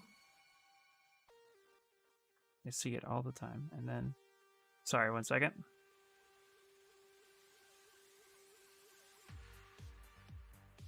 Oh my gosh.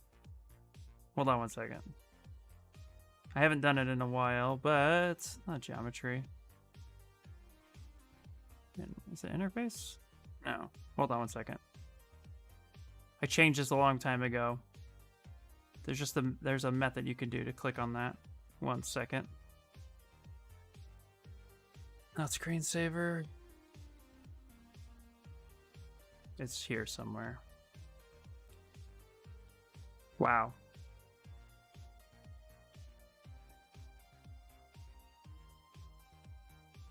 Like, I'll see it right. I'll notice it right when I see it. So hold on 1 second.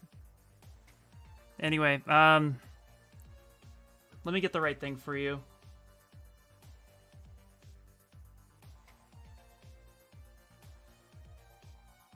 Yes, sorry. Thumbnail. I always call it the silhouette. That's my fault. Okay, so, yeah. So, thumbnail. Come up the thumbnail. Thank you, Rogue Bear. Yeah. Thumbnail. So, usually, this is set white, like this. This is what you'll normally see. So, if you go to Preferences, and you want it to be inverted, pick True Black. Like that. Go to Preferences, Thumbnail, click the background, make that True Black, and I'll automatically invert that into white, which will give you just the silhouette aspect. Wow, so sorry I drew the blank on that. Yeah, thank you so much for that. So yeah, so Preferences, Thumbnail, and then if you turn, so here's the thing. There was a silhouette button, which is what I was thinking about. So the thumbnail as a whole is the whole thing. The silhouette actually just gives you the silhouette. If you turn off silhouette, click that image and drag it up, you'll actually see it'll showcase your model completely as it is. So it's like a duplicate of that version. But for the most part, the silhouette will be turned on, which will give you just the shape itself, or the silhouette. So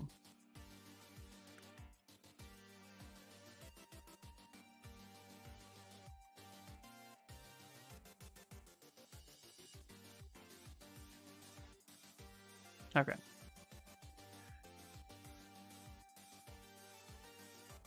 All right, so what I was gonna do was actually kind of grab this right here. Very helpful, thank you. Not a problem, yeah. And thank you guys for your help on pointing it back out. I haven't done it in a while, so I just like all of a sudden just blanked on it. But you know.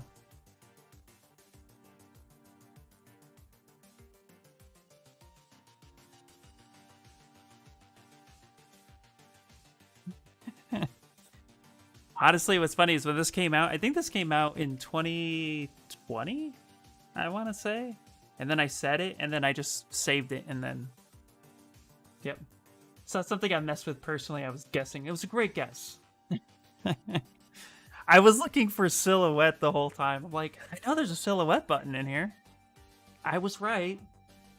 He was right, and I was wrong. So, you know. Tomato, tomato. Okay. Go ahead and grab this right here. And invert that. We're gonna... I still use default keyblinds. Yeah. done very little to configure the UI in ZBrush. You know what's funny is I played with it default for a while, and I really do enjoy it default. I think it's great, but I also really just like the customization so much. So I like spent a good chunk of time learning to customize, and then I just saved it. I was like, all right, great, I did it. Now it's over with. Don't touch it. But no, it's really good. Okay. All right, I'm actually going to take the mask pen like that. Actually gonna kind of stretch this up a little bit. There we go. Let's Dynamesh it. There we go.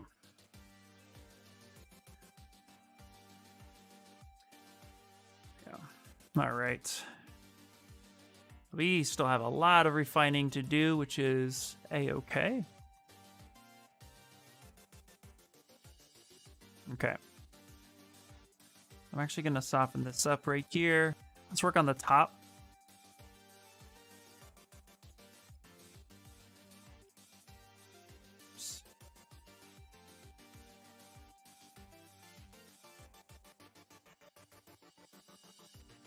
There we go. All right, so this is where we are just gonna fix this. It's definitely getting there, yeah.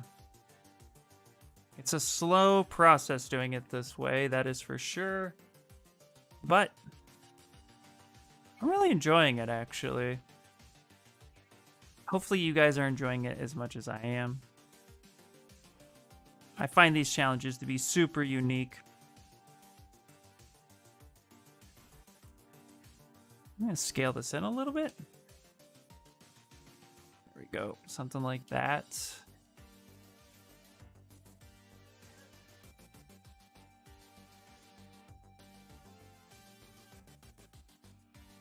Put that in the center.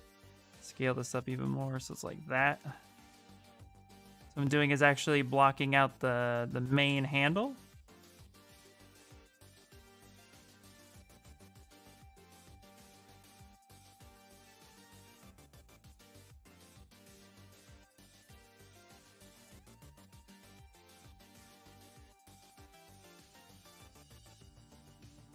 There we go.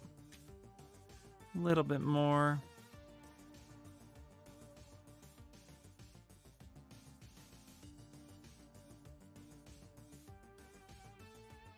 Just Dynamesh that. There we go.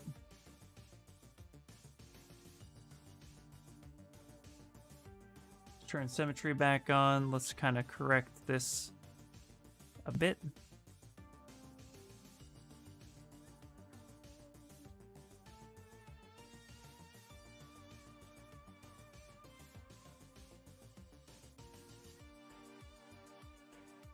Kind of fix the shape.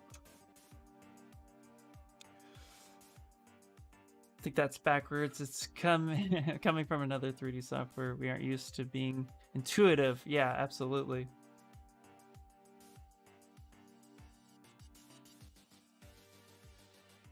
Okay. So there's like a little bit of a cube shape right on top here. Like that.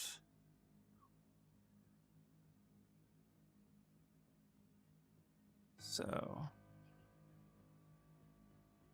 well, it's funny too. You think about something like a sword, right?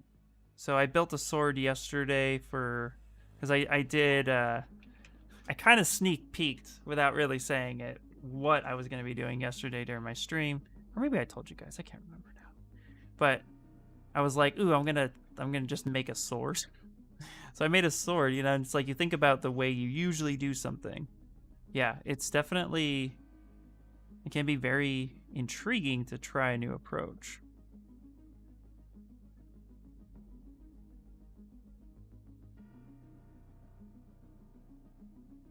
And it really does just kind of, really does just make you think, which is great. But this is the part about art that I fell in love with, you know?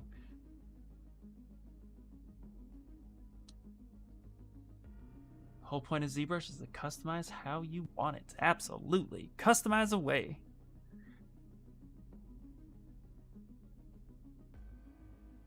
And you know, it's like, there's so much to ZBrush that like, it's gonna take a long time to learn a lot. But you just, a little bit here, a little bit there. Okay.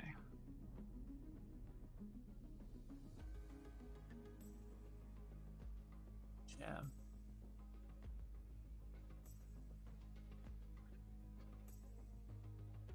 Okay. All right, so this pommel is kind of, it's a lot flatter actually.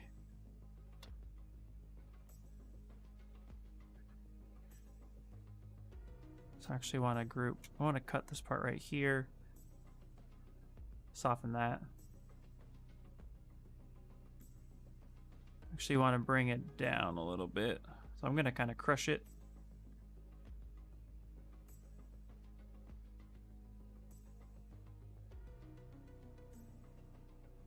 So I'll have to fix this a little bit.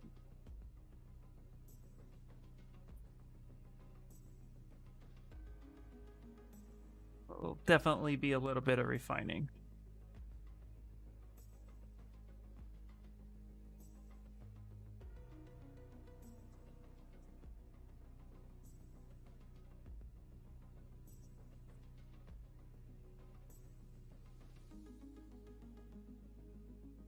Let's get that kind of flat. Trying not to add too much, but I think I kind of screwed this handle up.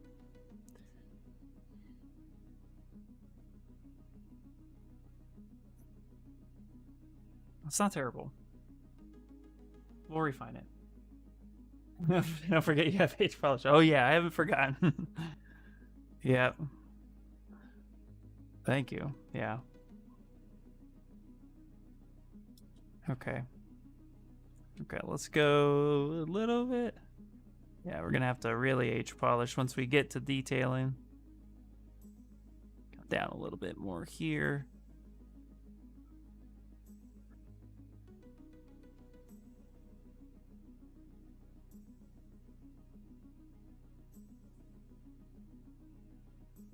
There we go. Okay.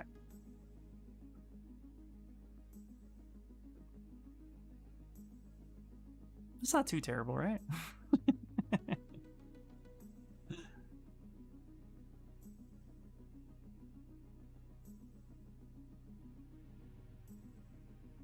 There we go.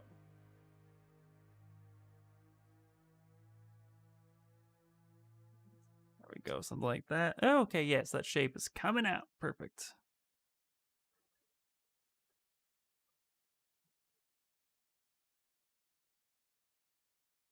There we go. All right, let's use the pinch brush now, which I haven't used yet. It's gonna start defining some of these edges.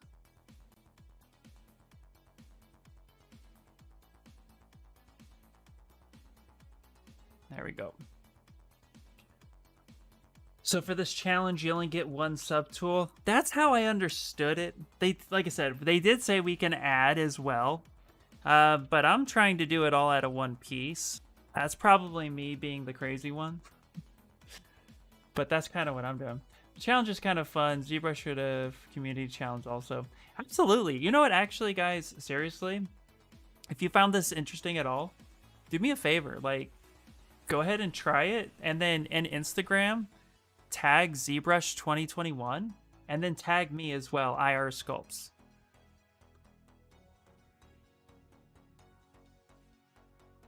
I think that would be great. I think we can get something started that would be pretty cool, and that would help encourage that, because I agree with you. Yeah, let's make it like a fun challenge for like a community, and I would love to see your stuff.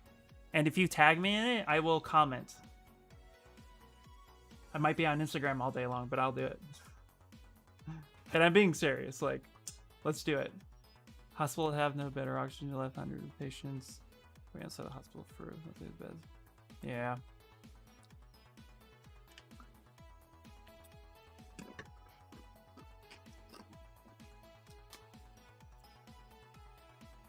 So yeah, I say let's get it. Let's do it. Okay. All right, I'm going to start refining a little bit more. So this is where I would suggest, usually I tell people don't work in Dynamesh on super high geometry because you're going to want to fix it later, right? But we're doing subtractive sculpting, so we need as much density as we could possibly get. So I'm actually going to kick this up to about 2 million polys.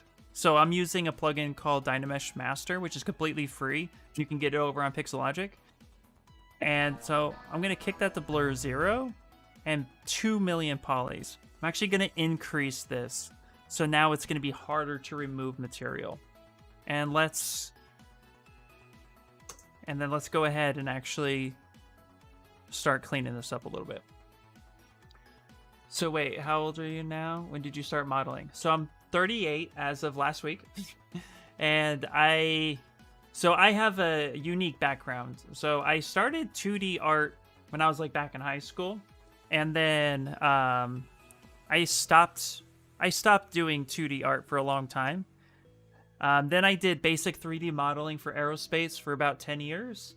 And then I found sculpting in ZBrush about 5 years ago. A buddy of mine turned it on. Turned me on to it. So I was like, hey, let's give it a shot. I'm really intrigued. And I found ZBrush to be extremely intuitive. Once I got past the UI, I did have troubles with the UI in the beginning. I think a lot of people do, just because there's so much here. But I ended up getting ZBrush Core, and that was really helpful because there's less there. And then I ended up upgrading like a year later. So been sculpting for 5 years in ZBrush. Oh snap! Happy belated birthday! Thanks, man. What makes Dynamesh Master different from regular Dynamesh? So what makes Dynamesh Master different than regular Dynamesh is you can actually control the amount of polygons that you have, or active points in total. Dynamesh works off of the viewport and the subtools within the viewport, and you can actually with geometry go to Dynamesh. If you have Dynamesh turned on, you can constantly swipe and rebuild the geometry. Dynamesh Master can go up with higher poly counts, but you can't like swipe and refresh. So it's a little limiting in that, but you can actually get really high mesh. I mean, you can have up to 10 million here, where this resolution is based off of your viewport, and it's a little unpredictable from time to time. So I use Dynamesh Master when I need to Dynamesh something at a high geometry, but I don't need to re-Dynamesh a bunch of times. Where Dynamesh itself I use for lower resolutions that I'm quickly trying to build and make shapes and forms, and then I can constantly swipe and rebuild as I need it to move forward. So I'm actually using Dynamesh Master in a unique way for this challenge to give myself high geometry without the intent of rebuilding as often. Is there a link for Dynamesh Master? I can get you the link. Let's see. Pixologic Dynamesh Master plugin. Yeah, so if you go to pixologic.com ZBrush and then go to their plugins, you can actually download it there. There's also another plugin called Dynamesh Utility. It works similarly to Dynamesh Master. So, and I have both, and I've used them both. Utility has less features. Dynamesh Master has a lot more features, although I rarely touch these down here, but they have that ability.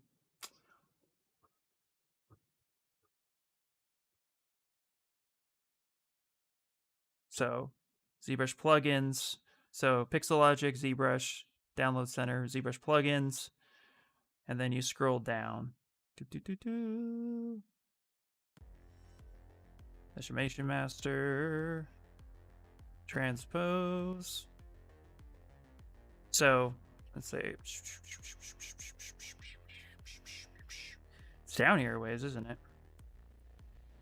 Dynamesh Utility, which works well. Oh, maybe they removed this Dynamesh Master. I've had it for years. Dynamesh Utility works the same way. So you can download that one. See if I missed it.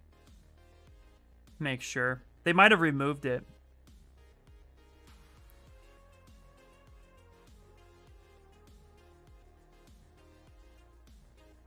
But this is where I got my copy. Yeah, interesting. So yeah, Dynamesh utility, try that. Yeah, I guess they don't have Dynamesh Master anymore.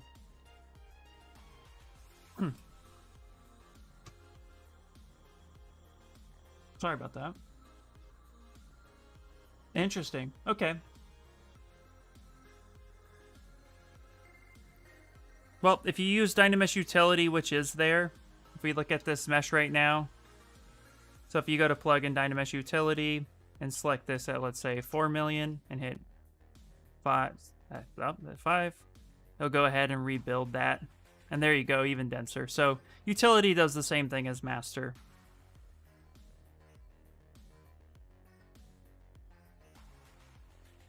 So I would just use that. Take that, go to 2. Why Dynamesh keeps removing details? It keeps removing details because Dynamesh is trying to rebuild the geometry as best as it can. It's kind of a guess. But it's trying to rebuild, and so it will soften and reconnect those points in the best way it knows how.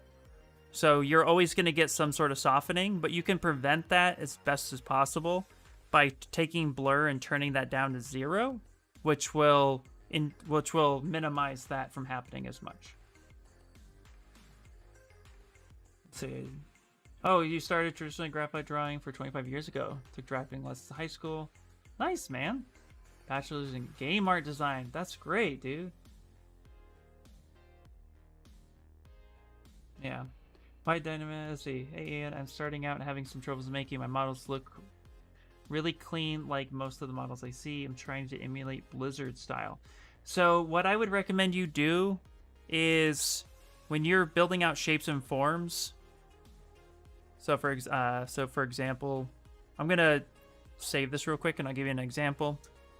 If you want to try to keep things with shapes and forms as best you can, what you want to do is actually try your best to work with subdivisions and keep the geometry low, as low as possible. So for example, I'm going to go ahead and get this. I'll give you a quick, like let's say I wanted to make a head real fast. So I use the block out method, which was really refined by Shane Olson. So shout out to him. Awesome, awesome dude.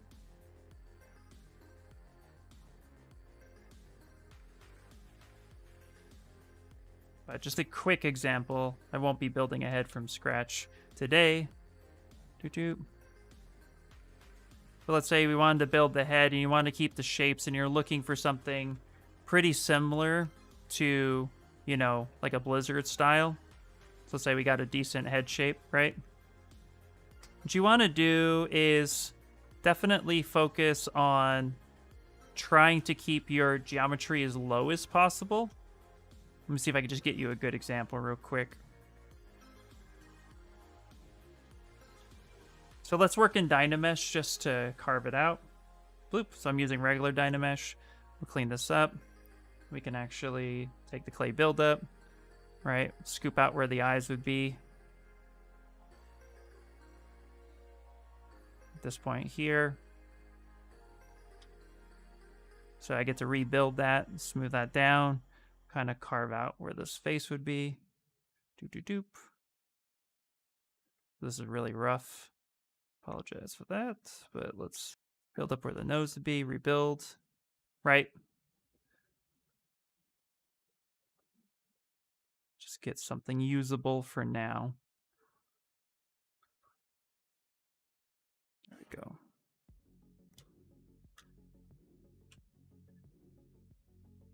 Okay, so let's say we are getting pretty happy with our head, for example, and what you want to remember is you really want to focus on keeping a really clean surface as much as possible. So notice with Dynamesh right now that everything looks pretty rough, right? Even if I smooth, and even though it's pretty low, it's 46,000, it's pretty rough, and I'd have to smooth it down, which then could cause a little bit of issues.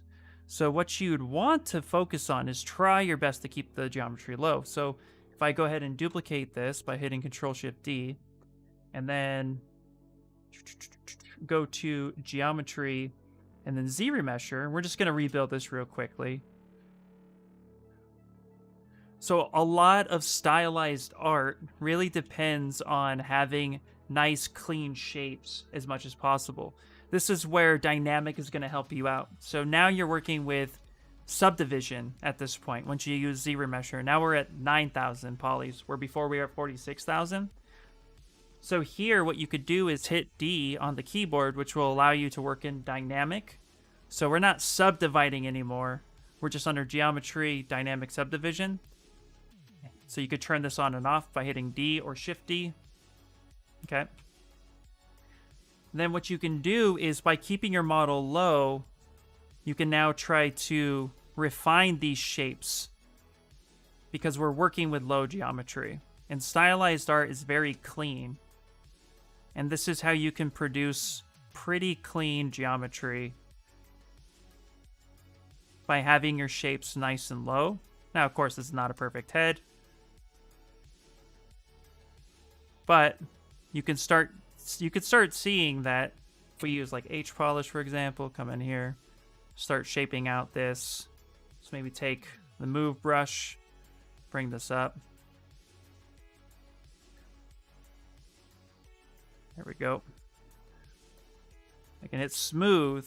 So I'm only working with this 9,000 polys, and by using dynamic subdivision, I can start getting some pretty clean lines that are usable within my model. Where if I were to go back to this model, I'd have to really smooth it down, and every move I make, even at 46,000, you start getting this kind of warbly effect. So what I would recommend doing is, don't worry about trying to keep it super clean. Just worry about getting nice plane changes, try to get nice forms and volume and proportions.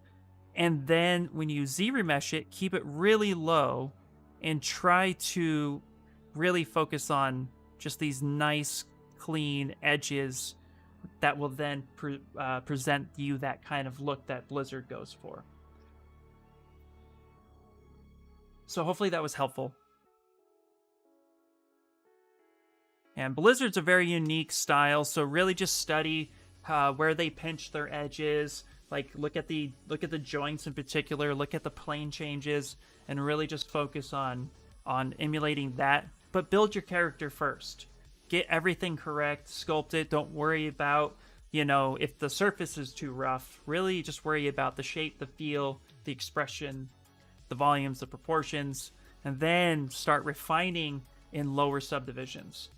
Remember that the biggest trick is the more polygons you have, or active points that you have on your subtool, the more information that model will remember and it will pick up. So that's the trick to the stylized art, is this has way more active points than this does. And you can even get this lower.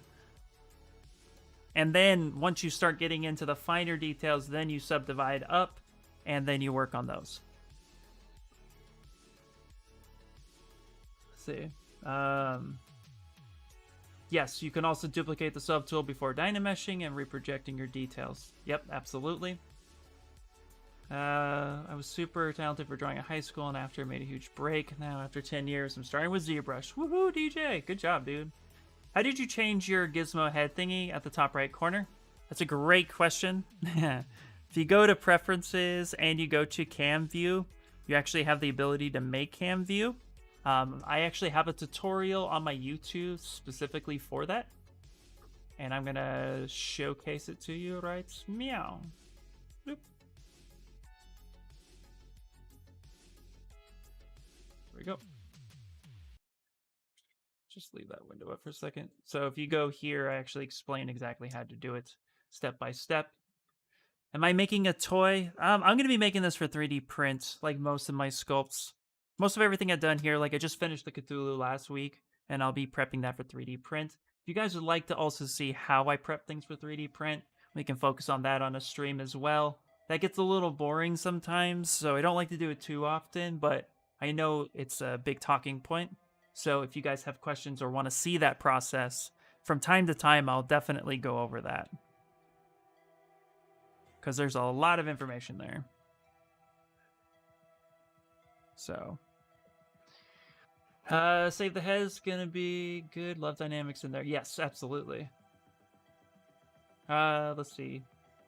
Not sure if I can post screenshots here. Been learning ZBrush on my own. I could show you the model. I made it at 3 million. You know, actually, the link I have here, if you guys would like to be a part of a Discord where you feel comfortable sharing artwork and stuff, go ahead and join my Discord. The link, my link tree will take you there. There's a lot of talented artists in there as well. So, but yeah, feel free to pop in there. Then you can send links to me that way, and then I can see what you're working on.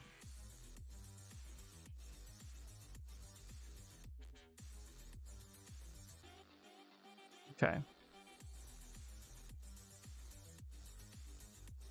And my Discord is pretty chill. It's just like a place for people to come and hang out. Nothing too crazy.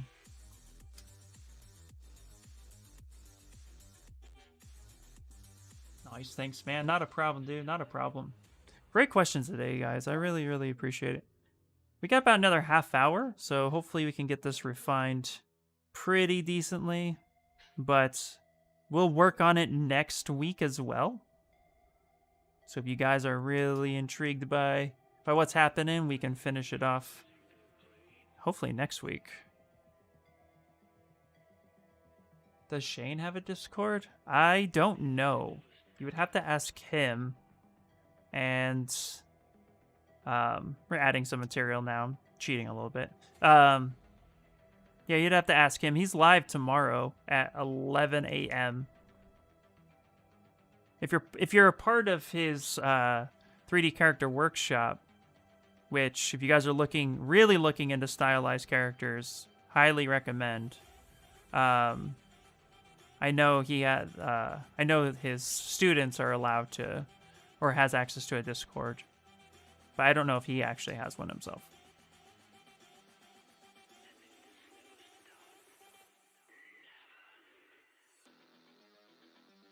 And huge shout out to Shane, by the way. I'm also a student. I'm also a student of his. So if you are in the 3D character workshop, feel free to hit me up there too. I try to pop in a couple times a week, so I just love seeing what everybody's doing.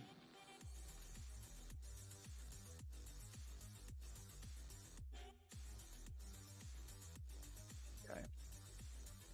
That's not too bad, actually. I'm actually digging that. Okay. Let's hit the H polish now, as recommended earlier, which I highly agree. And let's start refining some of these. So notice I'm working on X and Z axis. And that is because I don't want to have to do more than... I don't want to do too much of the same work. Let's back that up a little bit. Hey, what's up, Timmy Rush? I say, hey, Ian, it seems I'm catching you on my break again. Nice, dude. Yeah.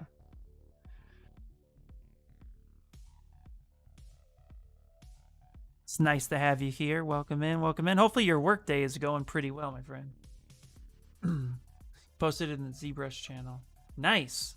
I'll pop in real quick. Welcome in, welcome in. Oh, really cool. Nice. That's really cool, dude. Very cool. Nice. I like it. Actually did a steampunk sculpt like that not too long ago. I like your 3D models. The Spawn. Thanks, man. Yeah, that's one of my favorite. That's the first time I tried really hard to print chains. Non-functioning chains, of course, mind you, but nonetheless, chains. I just cut this the wrong way, didn't I? Nope, I didn't. Yay, okay. Okay, I'm actually going to take this. I'm going to really feather this out.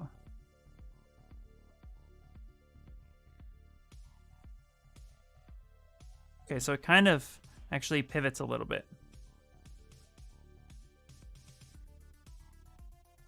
There we go. All right, let's take that and let's kind of refine it. I'm glad you like it, guys. That's awesome.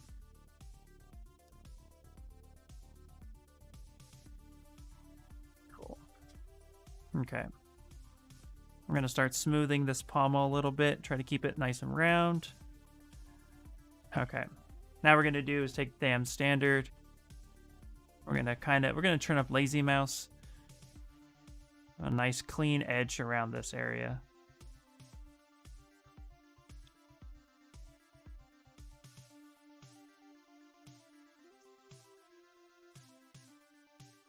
There we go. We're going to smooth this a bit here and then cut into that. All right. Okay. Now we're going to start making those diamond shapes. Because it has that kind of, has that like leather wrap almost around it.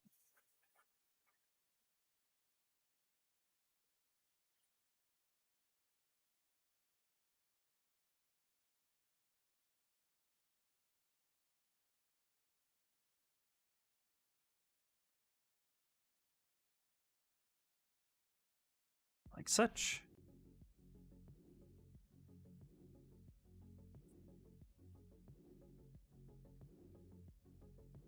Okay, those are too big. I'm gonna back it up a little bit because it looks like there's at least 4.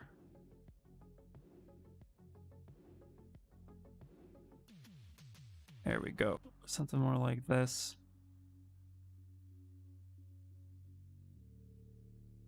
Oh, come on. Try a little harder, Ian. There we go. Yay. Okay, that's one.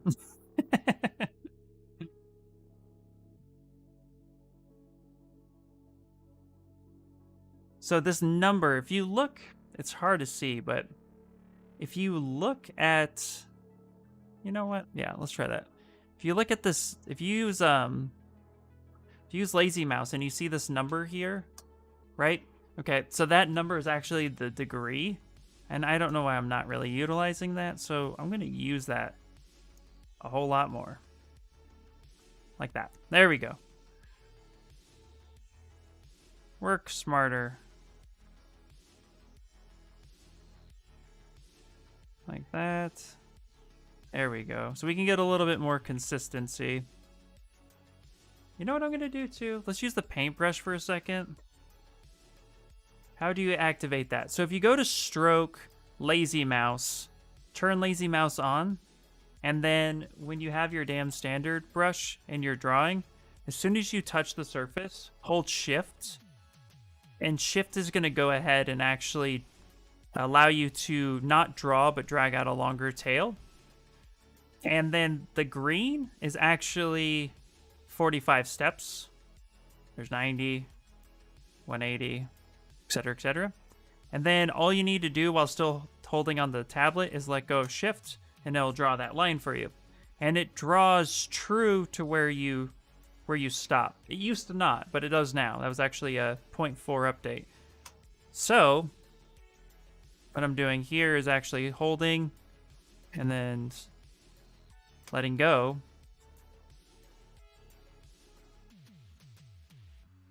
And so now I can do something like that, and I can get sharper points. So you remember, you got to start drawing first, then hold shift, and then let go, and that will do that. Yours doesn't turn green even at 45? I didn't do anything special to that. I just have lazy mouse turned on, relative, lazy step is at 0.05, lazy smooth at 1, lazy snap is at 0, backtrack is unchecked, and lazy radius is actually what you're adjusting as far as the length of the tail. So 200 is as far as it goes, and you can. I usually don't exceed like 30 or 40. It could be a 0.4 update, but I didn't do anything unique to have it turn green, so I'm not sure.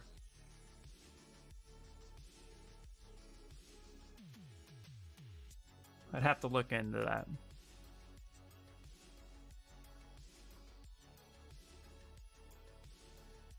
which turns green for me at 45.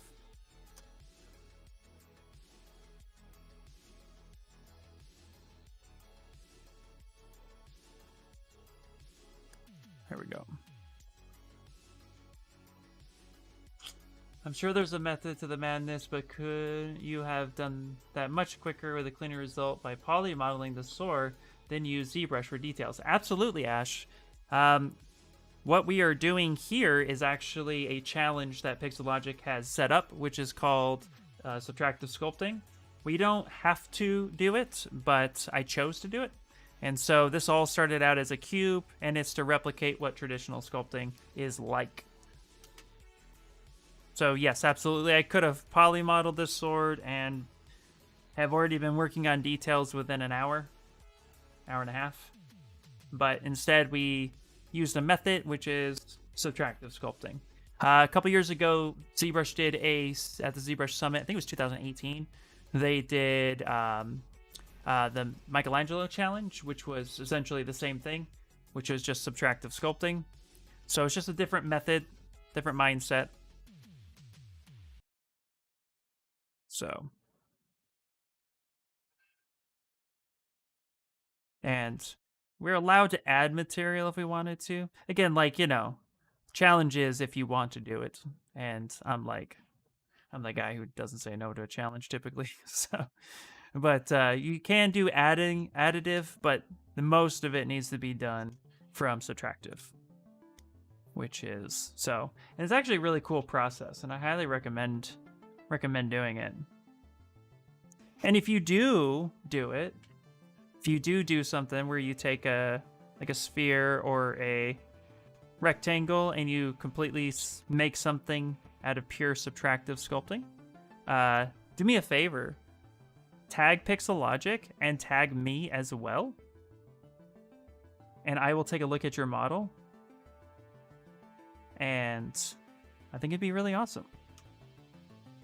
We can kind of turn this into a community challenge. But every once in a while, Pixo will give us like some themes or some challenges to do during these streams, which is cool because it really just like helps us. I don't know. For me, it like kind of puts you outside the box a little bit. So. Let's see here. Your laser ray is set to 1. Anything higher than that will snap to 45. ZBrush does challenges. Yeah. So for the stream, for us streamers, sometimes they'll bring out a challenge, but I challenge you guys to do it too, because it'll be fun. It'll be fun. Did I tell you? Yeah. So I'm sure if you guys remember, we did a ZBrush Core challenge last month, where we had to try to like work outside of normal ZBrush, and we did ZBrush Core Mini. And ZBrush Core Mini was a lot of fun. I really enjoyed it.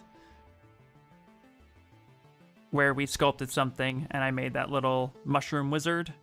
And if you guys are not aware of that one, check out YouTube Pixologic. If you're there already, make sure to subscribe. But you can check some of the old videos, and you can see sometimes some of us will do a themed stream.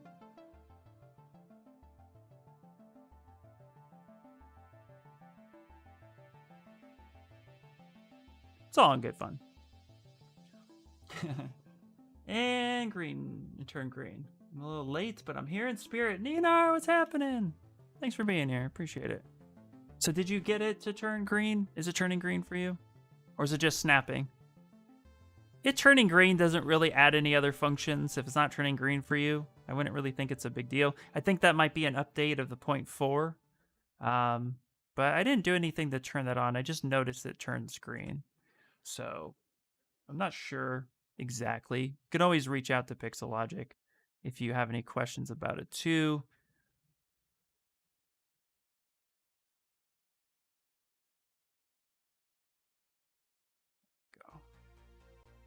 Ooh, I love this song. I don't know if you guys can hear it, but one of my favorite on this list.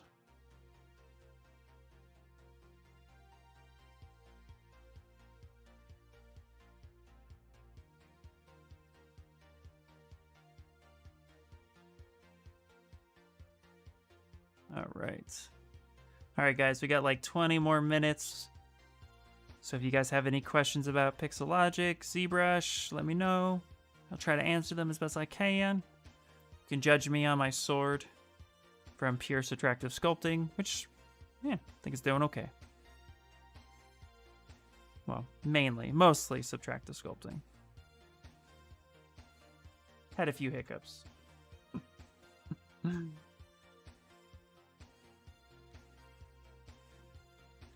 we go. We're going to use the H polish, so BHP.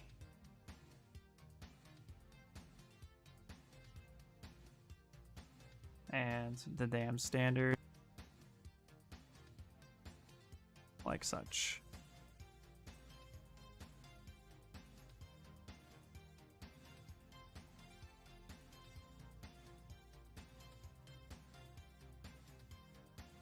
Cool, thanks. Yeah, this subtractive sculpting challenge has been a lot of fun so far. Hopefully it's as much fun for you guys. But I really dig just trying something new. This is the part about art that I love the most. This is what keeps me motivated or inspired, like we were talking about earlier, is that trying something new and not really worried about perfection, but just trying something, you know, detach yourself from your work and just get in there and make something and, you know, really just take the time to just enjoy the process. I would say this sculpt kind of landed a little bit more in the Valley of the Suck. A little bit longer than I wanted it to, but also that's what I liked about it.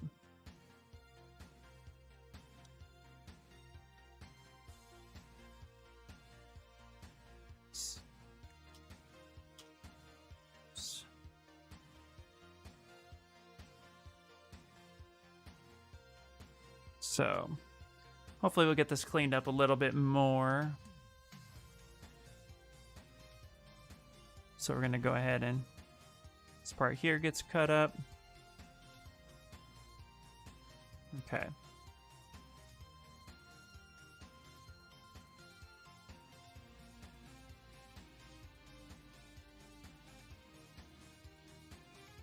Awesome. All right, great. I'm going to be drawing a few lines here of where I need to kind of trim down where the hilt ends and is like kind of holding the sword, which is right about here. So this part's holding the sword, and then just below here is actually the sword. Actually, it's a little lower than that. It's right about there. Oh, maybe right about there. I think it really started to come together once you add the wing feather details on the crossguard. Absolutely. I agree, yeah. Once I started getting this worked out. But I got most of it done with subtractive sculpting, but not gonna lie, if I want this to look good, we're gonna have to use ZBrush's, you know, additive features. But we got a good chunk of this done with a subtraction. And what I like is this has definitely been a learning process.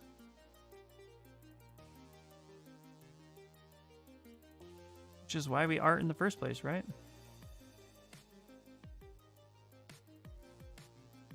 Okay, I'm gonna use the /3 brush now because this stone right here is pointed. Right? So I want to kind of cut this in a little bit more. Start making some more aggressive moves. Turn off RGB. Start really carving out this stone.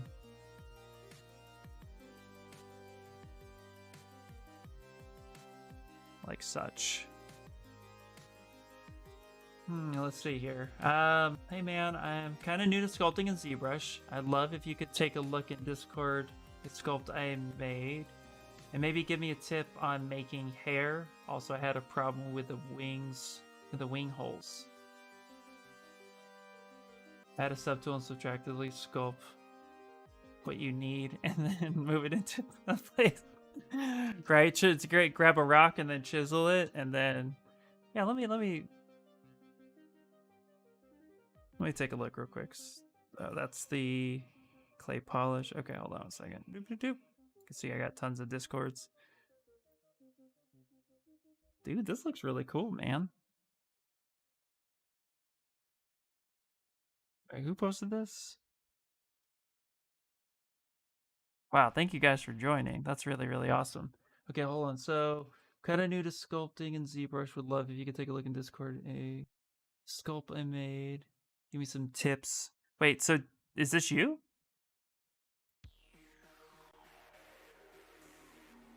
Because this is great. I love it. When you were making the holes, you couldn't dynamesh. Okay, here. Okay, I can show you a little trick with holes. It's a little interesting of an approach with Dynamesh, but let me showcase it. So let me save this real quick. So let's actually take a cylinder just for fun. Let's polymesh it. Okay. And then I'm going to go ahead and Dynamesh this, right? So let's go to Geometry, Dynamesh, and let's go ahead and just kick up that resolution. So we got this, right? And you were making holes. So let's say you wanted to make this hole bloop like this. So say you want to make your hole. Doesn't matter really what it is. You have your hole, right? Make it a little messy. So we're going to sharpen that. So this is how I would approach holes. So go ahead and have your shape and then make your mask and Control W that as much as possible. Okay? And then what you'll notice here, if we turn off the lines for a second, notice how kind of jaggy and funky these lines are. So what we want to do is actually kind of clean that up a little bit. So this is where polish by features or polish by groups would come into play. So if we go to deformation and we really just take a look at this, polish by groups, that's going to clean that up a lot. You see the big difference there? This is what we had before, this is after. So this gives you a pretty interesting resolution. From here, what we want to do, because we use the lasso, it's going to do both sides. I'm going to select this. I'm going to use select lasso and invert. And I'm going to go ahead and delete hidden. So I have this hole. But if I were to just Dynamesh, right, it's going to close it back up. So what I recommend doing is going down to display properties and turning on double so that we can see both sides, okay? Then we're going to go to our brush and we're going to go to, I believe it's a, let's hold on, let me look at it right. It's a curve bridge brush. So B, C, and then looks like number 5. So this is the curve bridge. What you're going to do is you're actually going to pick an edge, kind of drag this out, and then hold shift. And then that's going to select one side of that hole. Then you're going to go to this other side, drag this out, hold shift again. So you see now I have this area selected. Let go. And this is going to bridge those 2 points together. Like that. So now I have my hole. Now if I can go ahead and Dynamesh. And I can keep sculpting.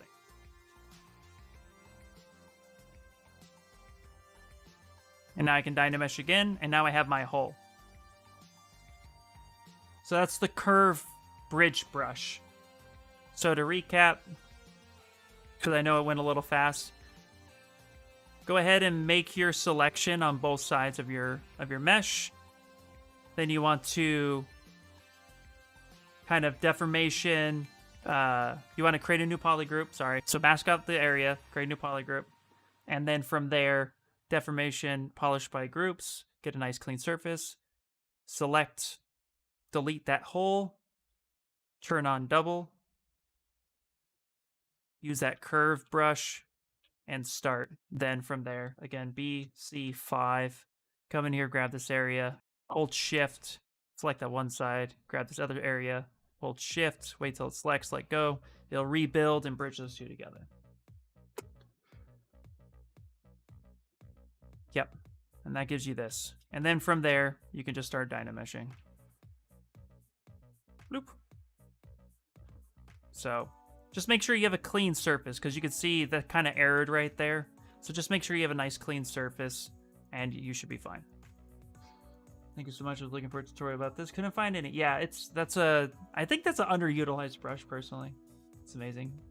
I could have used that for project I was doing a couple weeks ago. And you explain like 20 seconds. No problem. Absolutely. Yeah, it's a little bit tricky, but again, make sure you have a really good clean surface. Make sure your polygroup select. And yep. And this will be recorded on YouTube, guys. So if you want to come back, that was about... So by the end of the streams, I was like 2 hours and 48 minutes in. Ish. If you want to come back and I'm even actually, you know what? I can even create a YouTube tutorial on that, because I got some YouTube tutorials and listed in mind. I got a whiteboard. I will jump on that. Yeah. I know, it's crazy, right? I love that feature.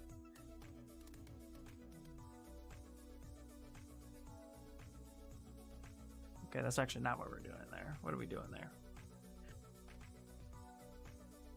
My watch is telling me to stand up. Don't tell me what to do, watch. Okay. All right. This is where now I'm going to make some decisions. And we're going to add a little bit. We're going to have to add a little bit, guys. Let's now just like finish this bad boy up. A little bit here. Put that in there. Get that nice plane change happening. Okay. H polish. There we go. So next Sunday, so I stream every Sunday at 5 p.m. here, and I also stream on my own personal channels, which, you know, again, if you guys would like the link, it's in the link tree. But we'll finish this. We'll at least get it close to finish next week. Still trying to hold like the you know, the spirit of the challenge, but at this point, like, I'm now like wanting to really refine it, and there's gonna be some adding.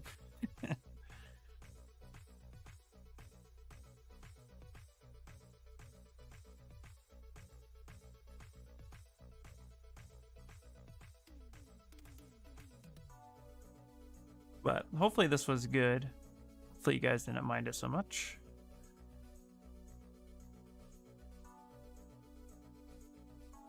There we go. Kind of trying to get my landmarks a little bit more. But yeah, see, like right here, this dipped down, so... And I want this to look right, so... Gonna have to add some material there. That's what makes this challenge so hard.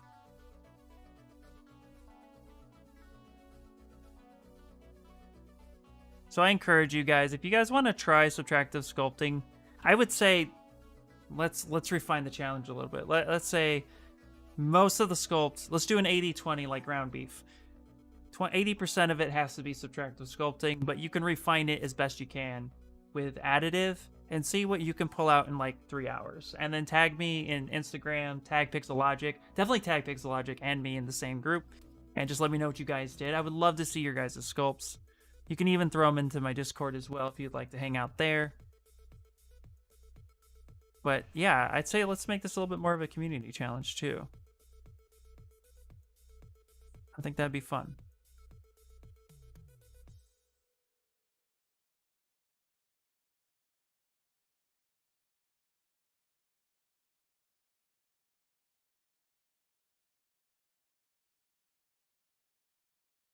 Smooth that down a little bit.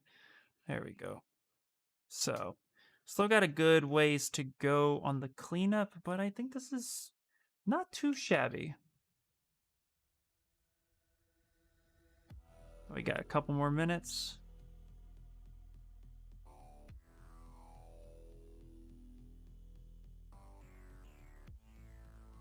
go.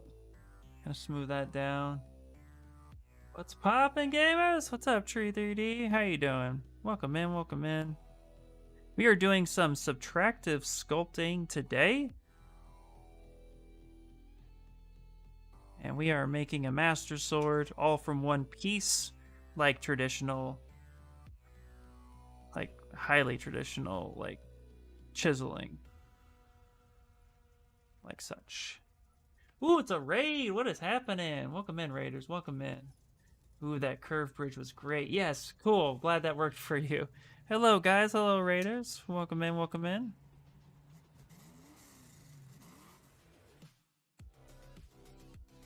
All right. Guys are catching me at a time where I'm going to be leaving soon, but thank you so much for the raid. Saves so much time having to manually bridge it in ZModeler. Yeah. Oh, no, yeah.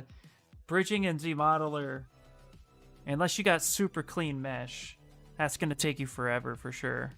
I'm glad that worked out.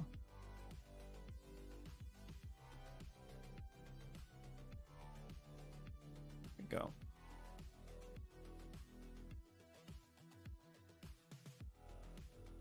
Yeah, no undo allowed. Yeah. Well, I broke that rule pretty quick. But trying to keep the spirit alive, you know? That's the hard part. I will be honest. That's definitely the hardest part.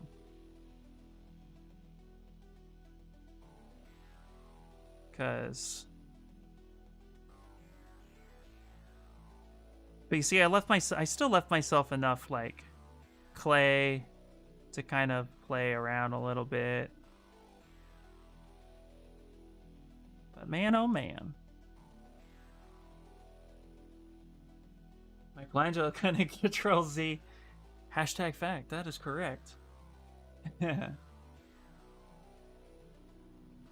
ahead and join my Discord. You guys can always tag me in there. With work and stuff like that, I try to be as active as possible, but if you'd like me to take a look at a problem you have at work or something like that, that's not happening well, you can always tag me in the Discord. I try to help out as much as I can. Bridging in ZModeler is masochist. Very true. Is it necessary to draw well using ZBrush? No, it is not. No, I know a lot of sculptors who can't draw. I can draw, but I don't consider myself a 2D artist. It helps for understanding. Like, if you're a 2D artist and you understand like proportions and forms, then it's only going to help you, of course, but it's not necessary because 3D is kind of a different element. Like you look at something like this in 2D, the shapes are pretty simple and you can make things look really, really good. And a lot of times too, there's a lot of ability to make something very appealing so that you cheat certain aspects in a 2D model, where 3D, you can't really cheat it. It has to work. It has to make sense. So sometimes, like if you're reading comic book, for example, and you're seeing a really overly exaggerated uppercut that proportionally just doesn't make sense, but it looks good, that's cheated anatomy. If you were to try to replicate that, you would have to rebuild or kind of fix some of that anatomy to make it look good. So it's not necessary, but it can be helpful. But if you don't consider yourself a 2D artist or struggle with 2D, but you want to attempt sculpting, do the sculpting. Like, don't let that hinder you in any way, shape, or form. They just need to implement the auto drag bridge in ZModeler. Yeah, that would be cool.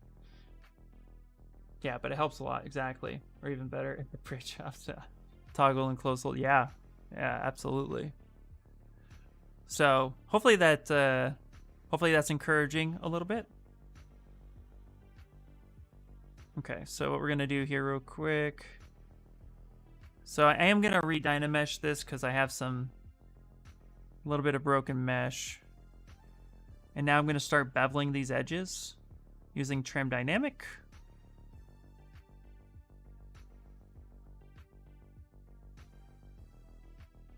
And I'm going to use lazy mouse. I have a shortcut up here, but lazy mouse is going to be so helpful for this.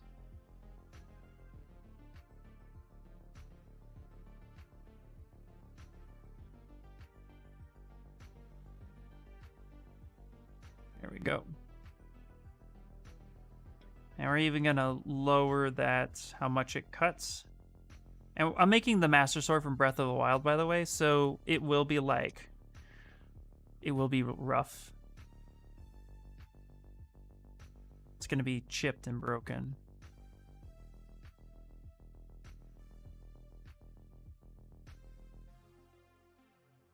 Should be fun. So we'll do something like that. And then let's get the damn standard. No. Damn standard. There we go. Something like that. Thanks, not a problem. Turn dynamic and H polish. The brush of the gods, absolutely. It's the best way to refine something.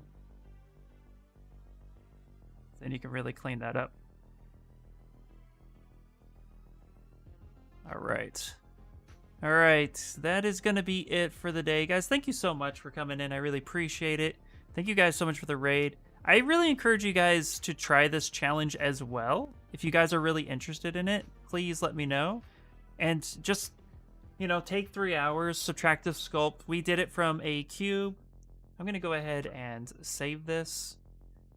I'm actually going to save this entire undo history because it's one piece. So I'm actually going to save this, and then I'll do a time lapse, and we'll kind of save that time lapse. So we'll call this the Master Sword. So we started all for one piece, and we'll continue it next week. Subtractive sculpting. Boop.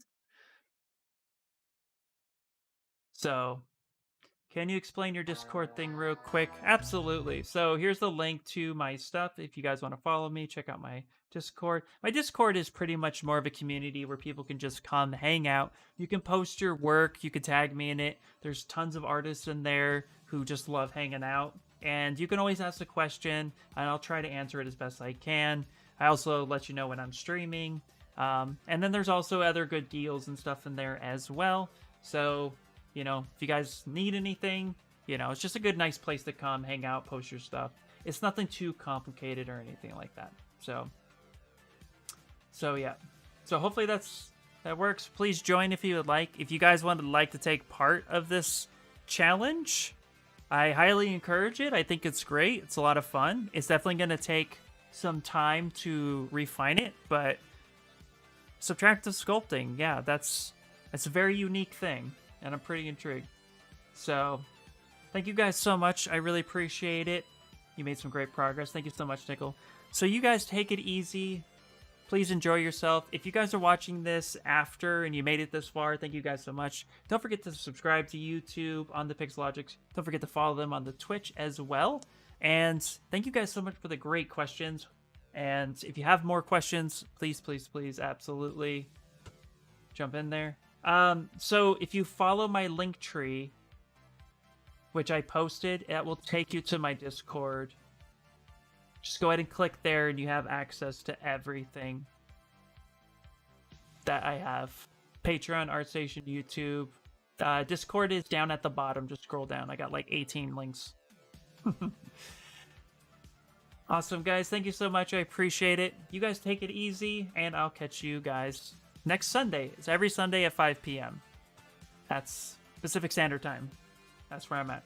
No problem, guys. I really appreciate it. Thank you guys so much, and I'll catch you later. Bye, bye-bye.